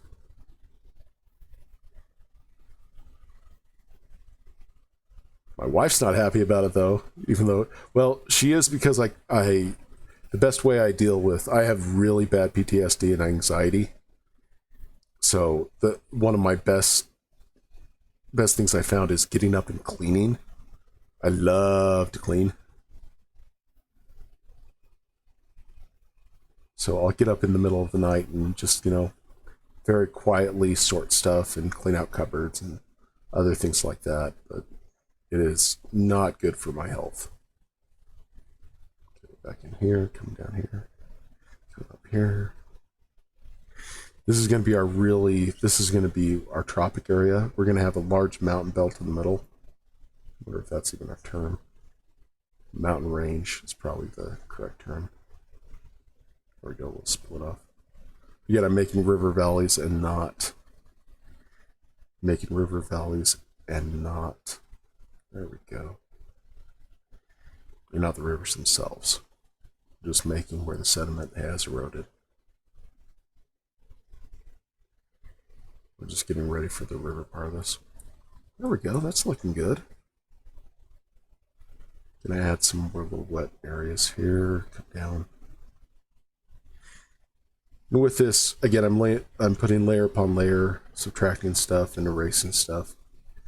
It's just a really easy, non-destructive way to create some really good textures this way.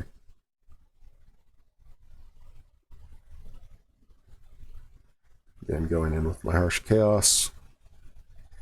I'll start with back and forth to create that really cool texture underneath it.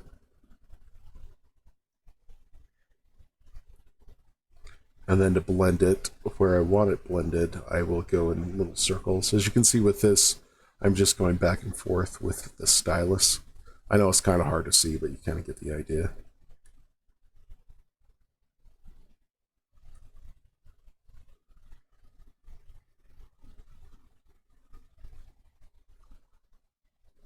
Mountain sash. Yeah, we'll go with that.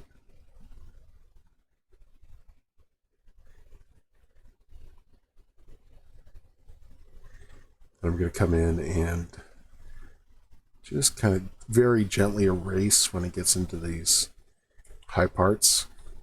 So we keep that texture. And you can see if we zoom in, we kind of get a cool little... This needs to blend more though. So I'm just going to take the harsh chaos and run it. When we add the rivers themselves, we're going to be doing the same thing. I think it's little thing. It's building upon building of stuff. Just had a question in from Twitch. Thank you so much for joining us. The reason why we need a map this big is that for a campaign setting we're doing, because we're not using a vector software or anything like that. This is just like Photoshop, that it's a pixel. We want to see every little detail, every little stupid thing on there, every little hill and valley. So, that's the world right there. If we wanted to zoom in a region, that's there. If we wanted to create a campaign, like an adventure right here, we could, or we can go really sick into there. And again, it's that size. We also want to make sure the scales in a way that if someone were to print it out or zoom in on a place, that we still retain up to 100 DPI. 100 to 300 is our goal. Magazine quality is 300. Print or poster runs about 100. I think 120 is best for that. I'm really not a fan of 100 because it's... There we go. I like that. That works. Let's kind of come back here. We need a rain shadow right here. So we're going to actually add a bunch of mountains into this area. Now the texture underneath it doesn't have a bunch of mountains. So we're going to start with a fairly large brush to create the primary shape of the area up here. Let's get back into this up here. But again, we want to show that this entire area is gigantic. Then we want, even though the texture is not under it, we're going to use this brush, use this technique to develop a large mountainy area. That way it catches the rain. This is very tropical.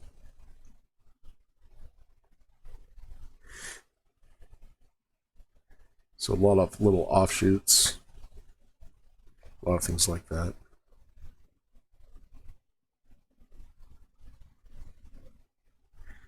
And then the farther you go north, the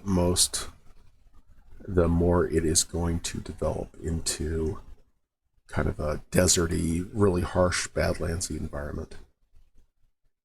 And that's why we're getting little hills and stuff like this.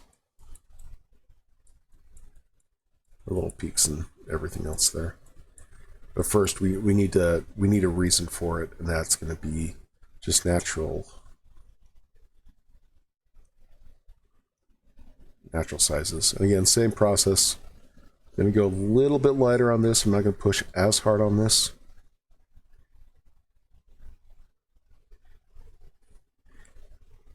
And again, I like doing any type of texture in one location. Any type of I usually try to use the same movement in each area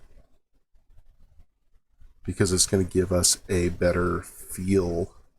As I totally switched the direction of my brush right there, it's going to give us a more congruent feel for the individual areas.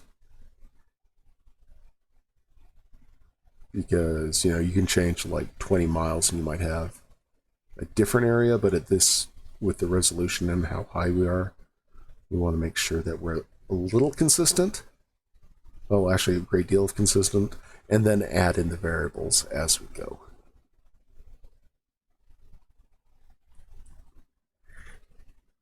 So anybody here a Game of Thrones fan? Like to get people's take on that one, now that it's ended.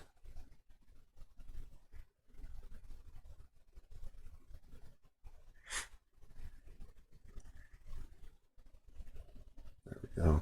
See that roughness? See those little tributaries that we've made? That's it looking good. Yeah.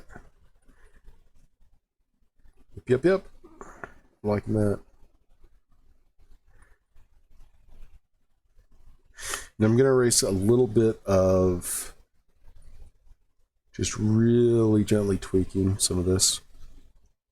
Like when we're coming down into these areas, I'm actually erasing some of that mode, some of that paint on there.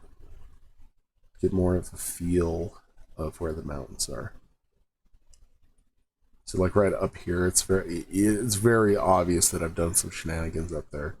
So I'm just going to go in and very gently, well, not really gently at this point, so we get some canyons. There we go.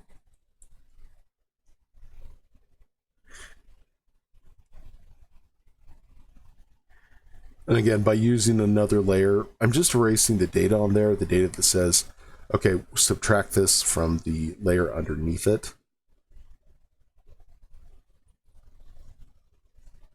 There we go. So I don't want to go too hog wild with that. Like right here, this whole area I don't like. So we go in and very gently erase that to get to something more believable. See? Just like that. Just like that. Okay, we're over here. Let's go ahead and start on these. Again, we're going to bring the texture down quite a bit now. We're going to focus on some of these mountains. Let me just show you this really quick. This right here, up in this corner, let's zoom in. We kind of have this crazy big plateau, and that's just remnants from the texture we did under this. So instead of a plateau, we're just going to turn this into mountain by creating some more creating some more little tributaries that have helped form this whole area. Then again, we'll go in back and forth to create a texture. And I'm just following this river, these valleys up, going back and forth. And then to blend circle movements. Still retains a good deal of that texture underneath it. Yet we're going to... was the best part of it. Yeah, the production value. The production value on Game of Thrones is just mind-boggling. I think it's better than a lot of movies. But yeah, the writing is total.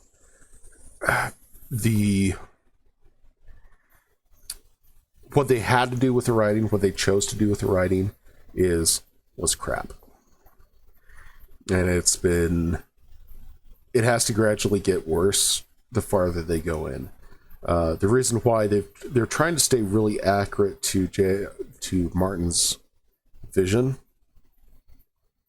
in the sense that he's told them what happens. However, they've had to develop these characters over a year. He takes years and years to develop characters. And by doing that, he'll create little high points of where things are going. Like, good example is John ganking. Spoilers here if you haven't seen it yet. If you haven't, I'm gonna. There's one character that kills another character that's just kind of, holy cow, why'd you do that? And it's true to their character and true to those high points that the author made. But unfortunately, you get no development. You get no development of time. You get no development of the individual of what they're going through. You get no development on the person's why they do that and how they feel about it. I mean, you're looking at what, 3? In order for the first books, you're like almost talking about a season 12. 12 episodes of development, and they have to finish it up really quick for some reason or another. I think they're doing it because the directors are really hitting the Star Wars thing hard. All right. Again, here's the difference between the two layers. Here's your top layer, and you can kind of see where it's...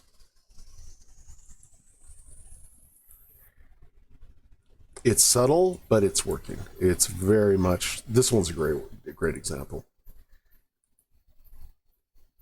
That's a good example there. We're just going to continue on doing this. I'm not going to go too far into this. And eventually we'll be wrapping this stream up sooner versus later.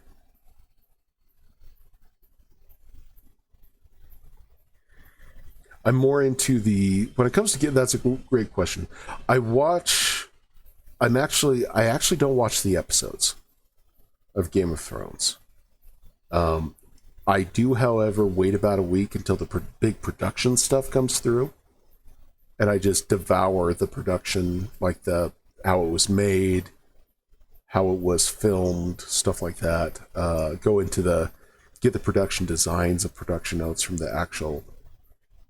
from some of the freelance artists they go into, and some of the artists that keep production journals, and I love going through those. Again, that's just my trade background, is the scenic artist and the set artist and stuff like that.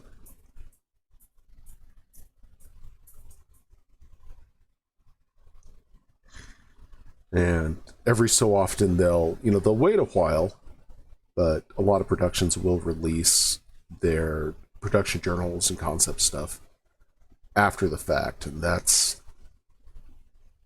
when stuff gets fun. A good example of that is John Carter of Mars. I know a lot of people didn't like that too much. I absolutely adored the movie because I'm a big Burroughs fan. But it was very much the production value and the aesthetic value on that was just out of this world.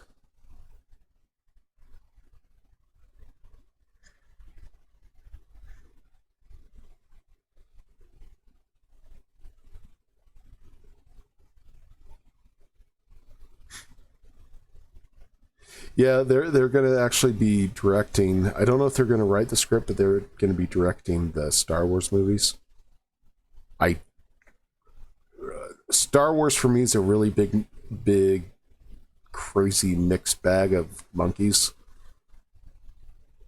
A good example is the Han Solo movie. I like the movie separately. The characterization of Han Solo, a young Han Solo, I think the guy did the best with the material he had. But there was some basic. If you look at it as a space western, it's great.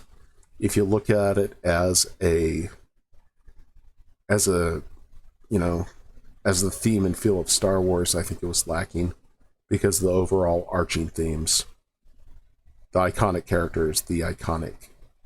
Granted, they had the goodie, the baddies and the goodies, but I think as a Star Wars movie, it wasn't their best work. But as a single piece, yeah, as a single piece though, I loved the movie. Again, great space western. I don't think it fit into the Star Wars universe.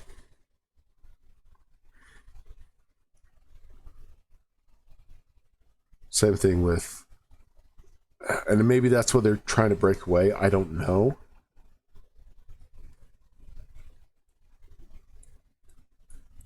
All right, getting the stuff done. We're just going to fix up over here. Just a little couple things over here that I don't like. Well, not necessarily I don't like, but I don't. I think I could do better on that.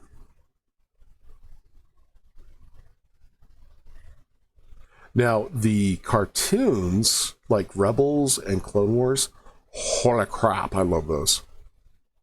Absolutely dig those story-wise for the Star Wars universe. They are dead on the feel and the concept and stuff like that.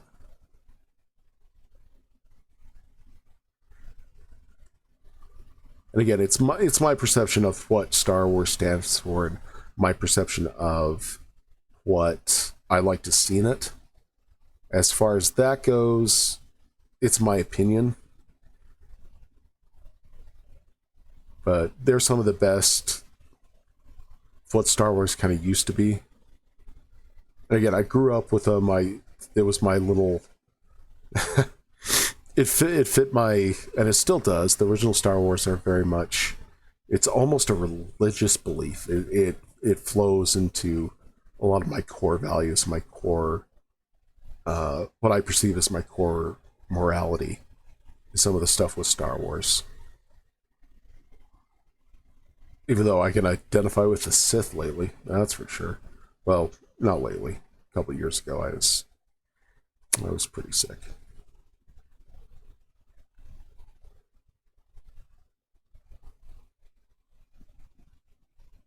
There we go. I am intrigued to see what Abrams does with the new one. I know that The Force Awakens was a most boring car chase that has ever been.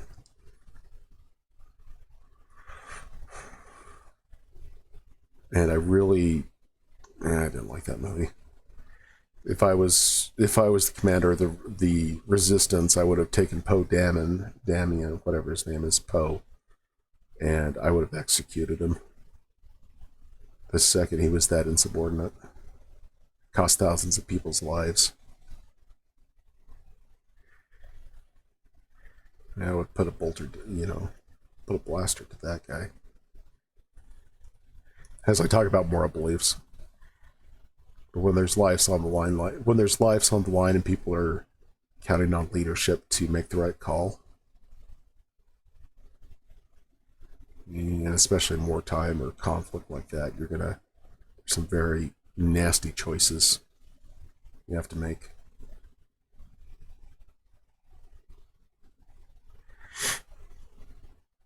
Again, that's wartime. I don't think that should be prevalent in business or in people's normal lifestyles.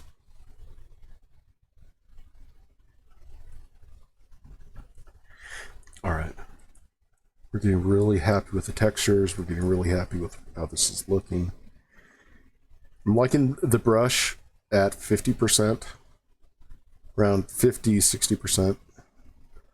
So for those that are keeping track, or whoa, not that. For those that are keeping track, if you're working at 600 DPI, I'm having brain farts here. If you're working at 600 DPI, we're just going to keep that and see what it does. If you're working at 600 DPI, you're looking at a 300 pixel size to create the same effect.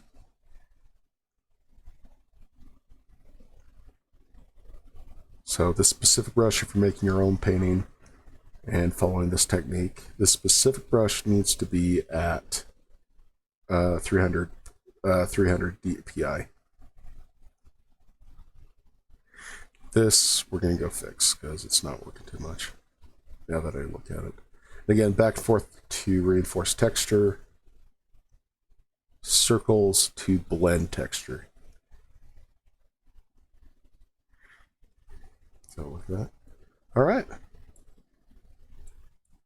Now these little guys here, don't worry about that. We're going to be going. I'm not going to do this on stream because I need as much RAM as possible. But we'll go in, we'll create, we'll select, we'll close this layer, select all the transparency in this layer, come up and just get rid of that stuff. You could say I'm creating a mask. In Photoshop terms, I'd be creating a mask over the image.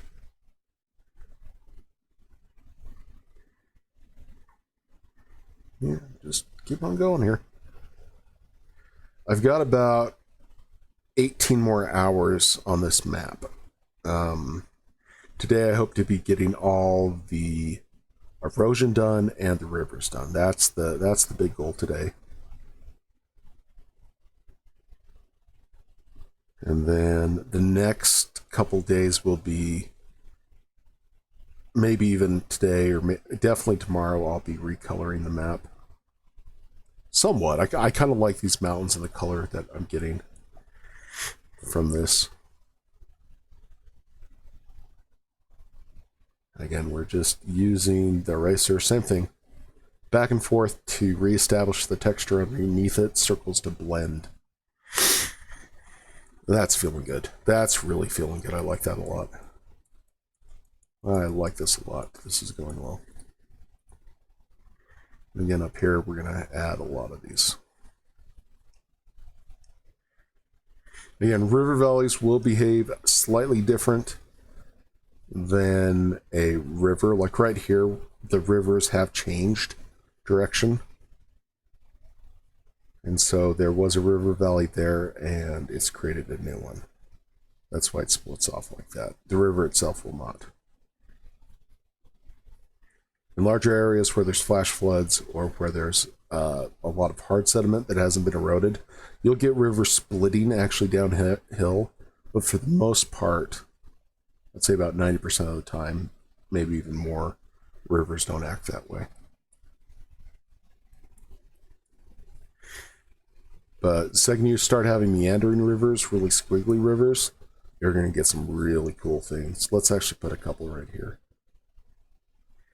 And if anyone ever tells you that that's wrong, just go to Google Earth. If you wanna gently correct, and if they're being cool and just critiquing and not criticizing. Well, if they're criticizing, let me know and I'll go up to bat for you. If they're critiquing, yeah, run with it. I'm not saying I'm the expert, you know, but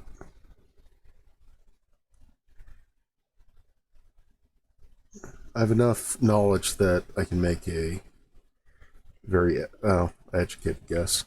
Kind of being cocky there, and I apologize. Let's put a little river valley right here.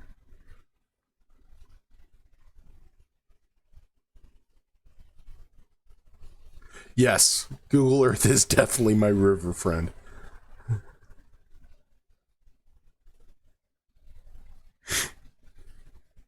It's kind of a weird balance between, if you're doing a kind of semi... That is Phillism, yes. We shall write that in the book of Bill. And lo, Bill came unto Dan and said unto him, Google Earth is your rivery friend. And lo, there is great rejoicing in the land. Hope I didn't offend anybody with that.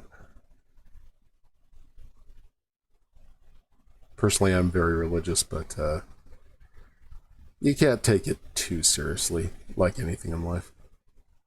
You need a nice balance. My personal concept of, you know, God and stuff like that, I think he has a great sense of humor. Because, you know, I'm here. We have this kind of cool little river valley thing right here, and I'm really digging it. Needs to be blended a little bit better, though, so we just harsh gas it. Spread that harsh gas. Yeah, there we go. Cool. And lo, Dan said unto Bill and Dennis, I'm almost done with this. I'm kind of tired. So with what we got here, I'll just finish up this little continent thing. And we'll call it.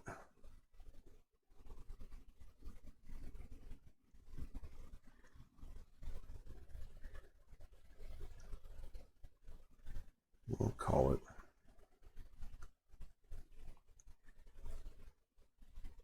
Maybe just add a little bit more. It's like a civilization game. Oh, just one more little valley. It's fine. Oh, just one more little mountain system. Oh, we gotta just tweak this continent.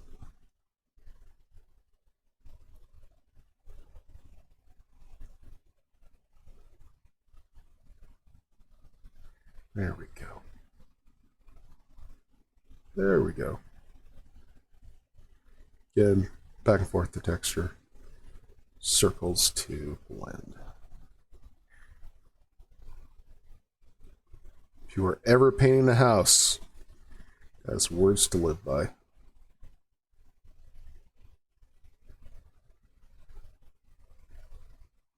Granted, you're not going to be doing circles with a roller, but if you want to blend it, you'll get a dry brush and back and forth. And maybe I should do some like live painting tutorials.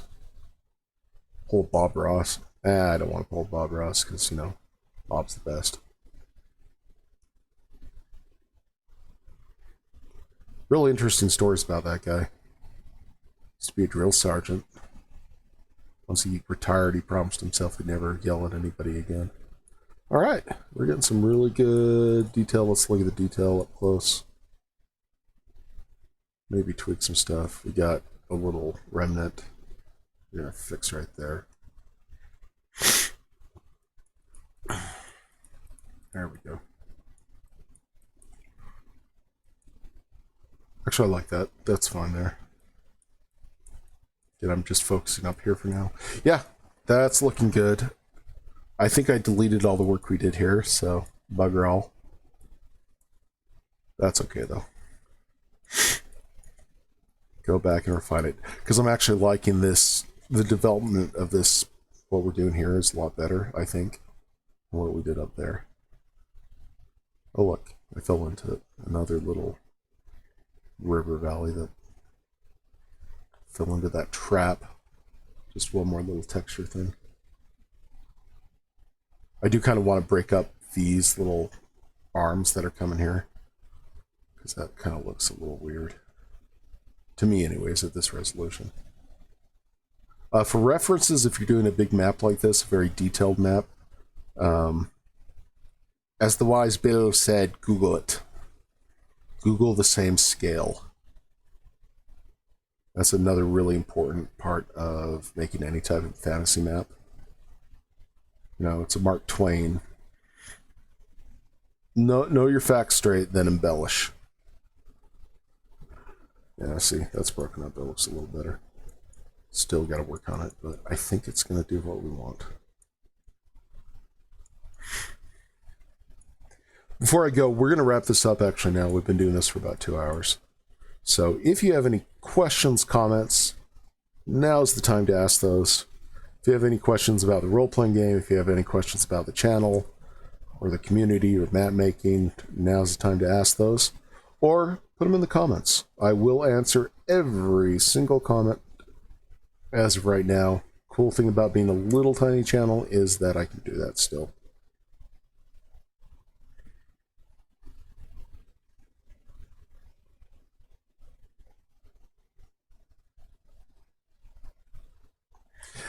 Yeah, I had a question from Twitch. If I'm doing this to market the role-playing game, the answer is yes, but I'm also doing this to help anyone or give them ideas on how to make a map. It's twofold. And I hopefully I've been very clear on that. No hidden agenda or anything like that.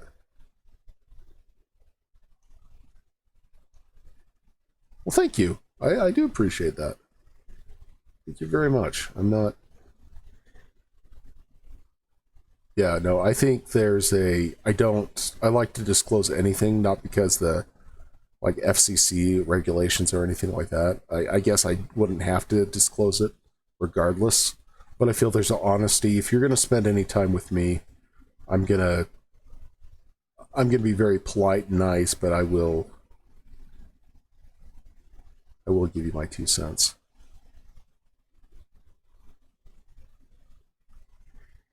I think that's a respect to anybody. I don't have to agree with beliefs, but I'm never going to publish your RPG, Jen. Currently, we will be the publisher of that. There are many options, and that process is actually handled by... My wife specializes in technical writing and publishing technical writing documents. So that's going to be a big win. Our publisher currently will be... There's a group in England that published that I've reached out to for the distribution over there. We're actually going to... One of our Kickstarters that we're going to do is for the publishing, to get that all taken out. Distribution, I'm not entirely... We haven't explored distribution of the product. Publishers, we're still in... Distribution and hardback publishers, we're still looking on that. But we have enough people on the team that have been involved. Jenny's one of them. My business partner Drew is another one of them. Someone that actually that specializes. Andrew specializes in making gigantic bronze sculptures, and he's been really pushing the miniature line. So we're gonna probably just go with him through distributing rights.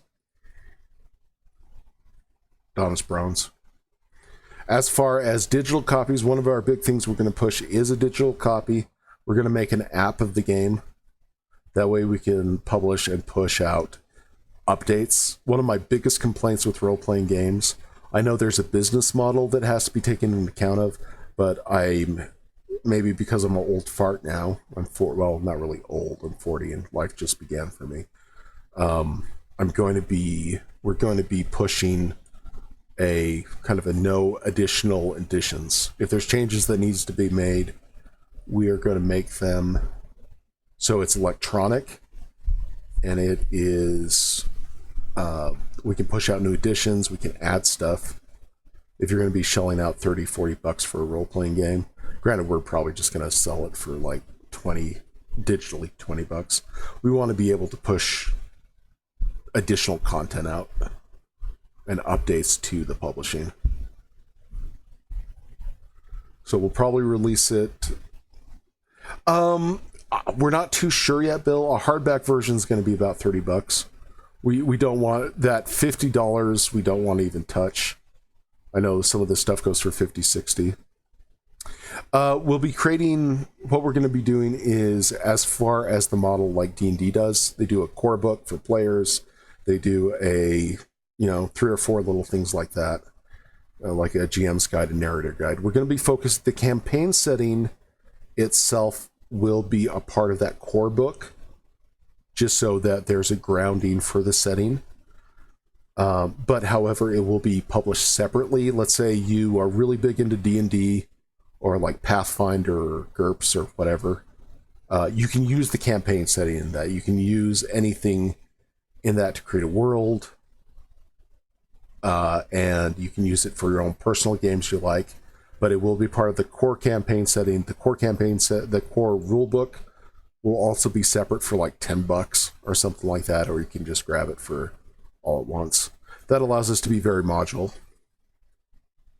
Books currently, it's going to be about 250 pages with all the options.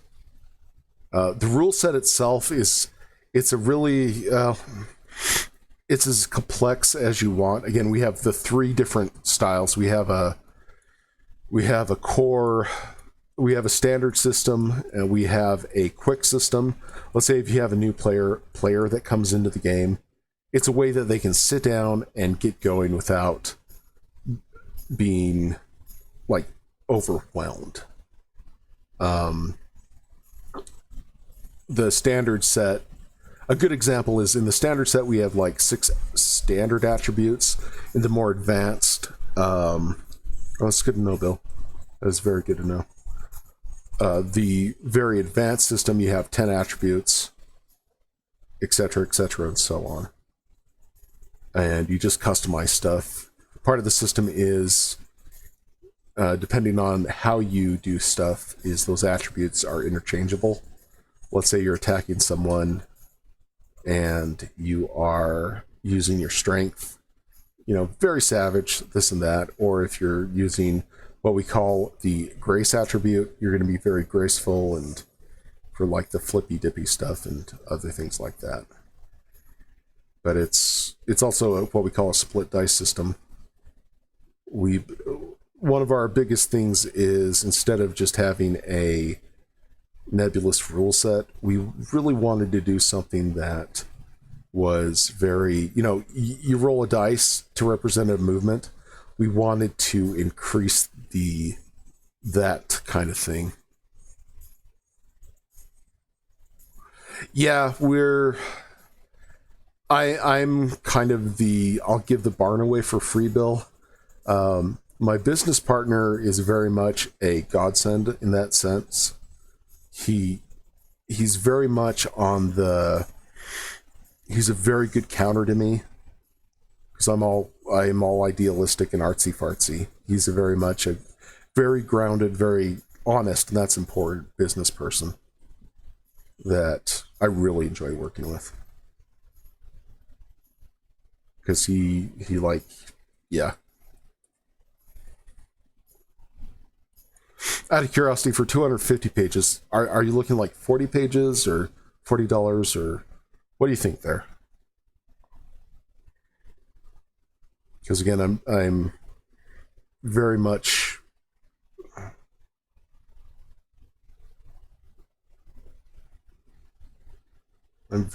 into everybody has a really good opinion. Everybody's opinion is just as valued as mine is. Well, just as important as mine.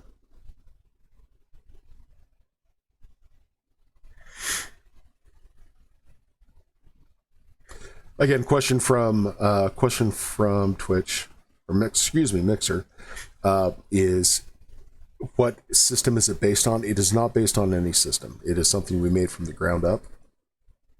That we want it to be able, so if someone sits down, we don't want to hide math in it. If someone wants to make their own unique spell, we have formulas to do that. We have, if you want to make your own race, you have the ability to do that. And it's not anything like shoot from the hip or you make up stuff. We're actually sharing the entire math process on those things. And then when we get other great ideas or other ideas we feel are good, we're going to add those into it and just say, hey, look at this. We have a new set of abilities. This is the background of where you learn it from. If you have a character, you can wander up into the, let's say some ancient sage in the middle of the desert made this new technique or this new way to cast spells or to use certain weapons. Your character can go up there and actually learn it from them with supplements we put out.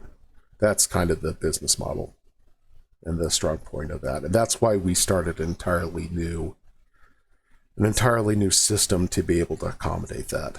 I remember reading in a source book that I shelled out about $60 for, and one of my players wanted to make a new spell, and the FAQ online was, well, you look at what we've done previously and you kind of base it on that, and get it kind of there. And I was like, that's one way to do it, but I think there's a better way to do it. And again, just my opinion. Because one of our core beliefs is we want to create our main core on it is we want to create a setting that we want to create a rule set that allows you to do what you want, and not just say, oh, you can play what you want and here's the classes and we're going to restrict you to XYZ. It's like, let's create a framework for a game that allows you to actually do that, to give you the math to do that. So that was a pretty long rant on the game. Maybe I piqued someone's interest. Hint, hint, wink, wink, nudge, nudge. Again, 100% transparency.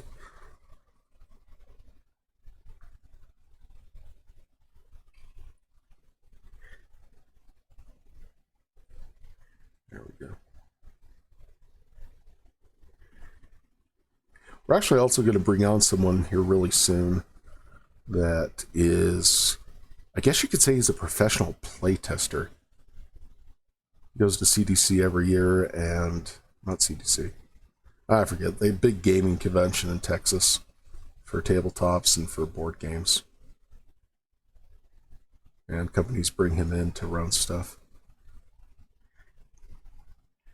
His name's Mike, and he's a really good guy. I like him a lot. And he's very much honest. Honest meaning he'll give you an opinion without... He'll give you an opinion, but tell you exactly why he's giving it to you. It looks like we're kind of slowing down. I need to save this before I lose any more data. Again, to do that, I need to close up shop here. There we go. Then back and forth texture. Circles to blend. We're just going to finish up these river valleys down here, and then we're going to call it.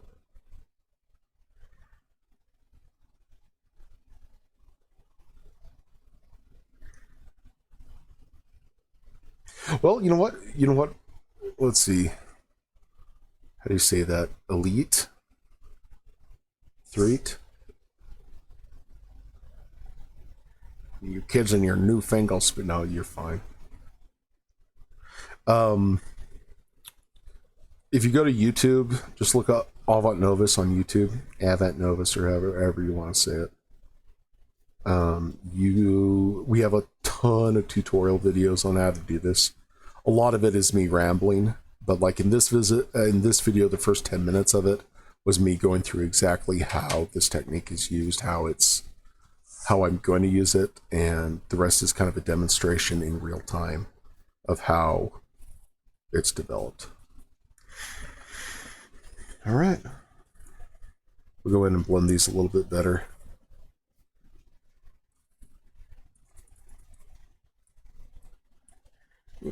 Yeah, it's about time we saved. So, oops. No. No, bad task manager. You have no power here. Okay. I'm just going to blend this out a little bit more because it's kind of a little too exact.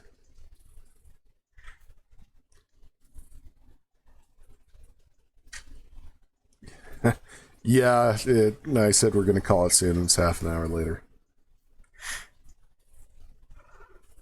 All right, ladies and gentlemen, this has been Dan with Avant Novus. Thank you. Got to go back to this.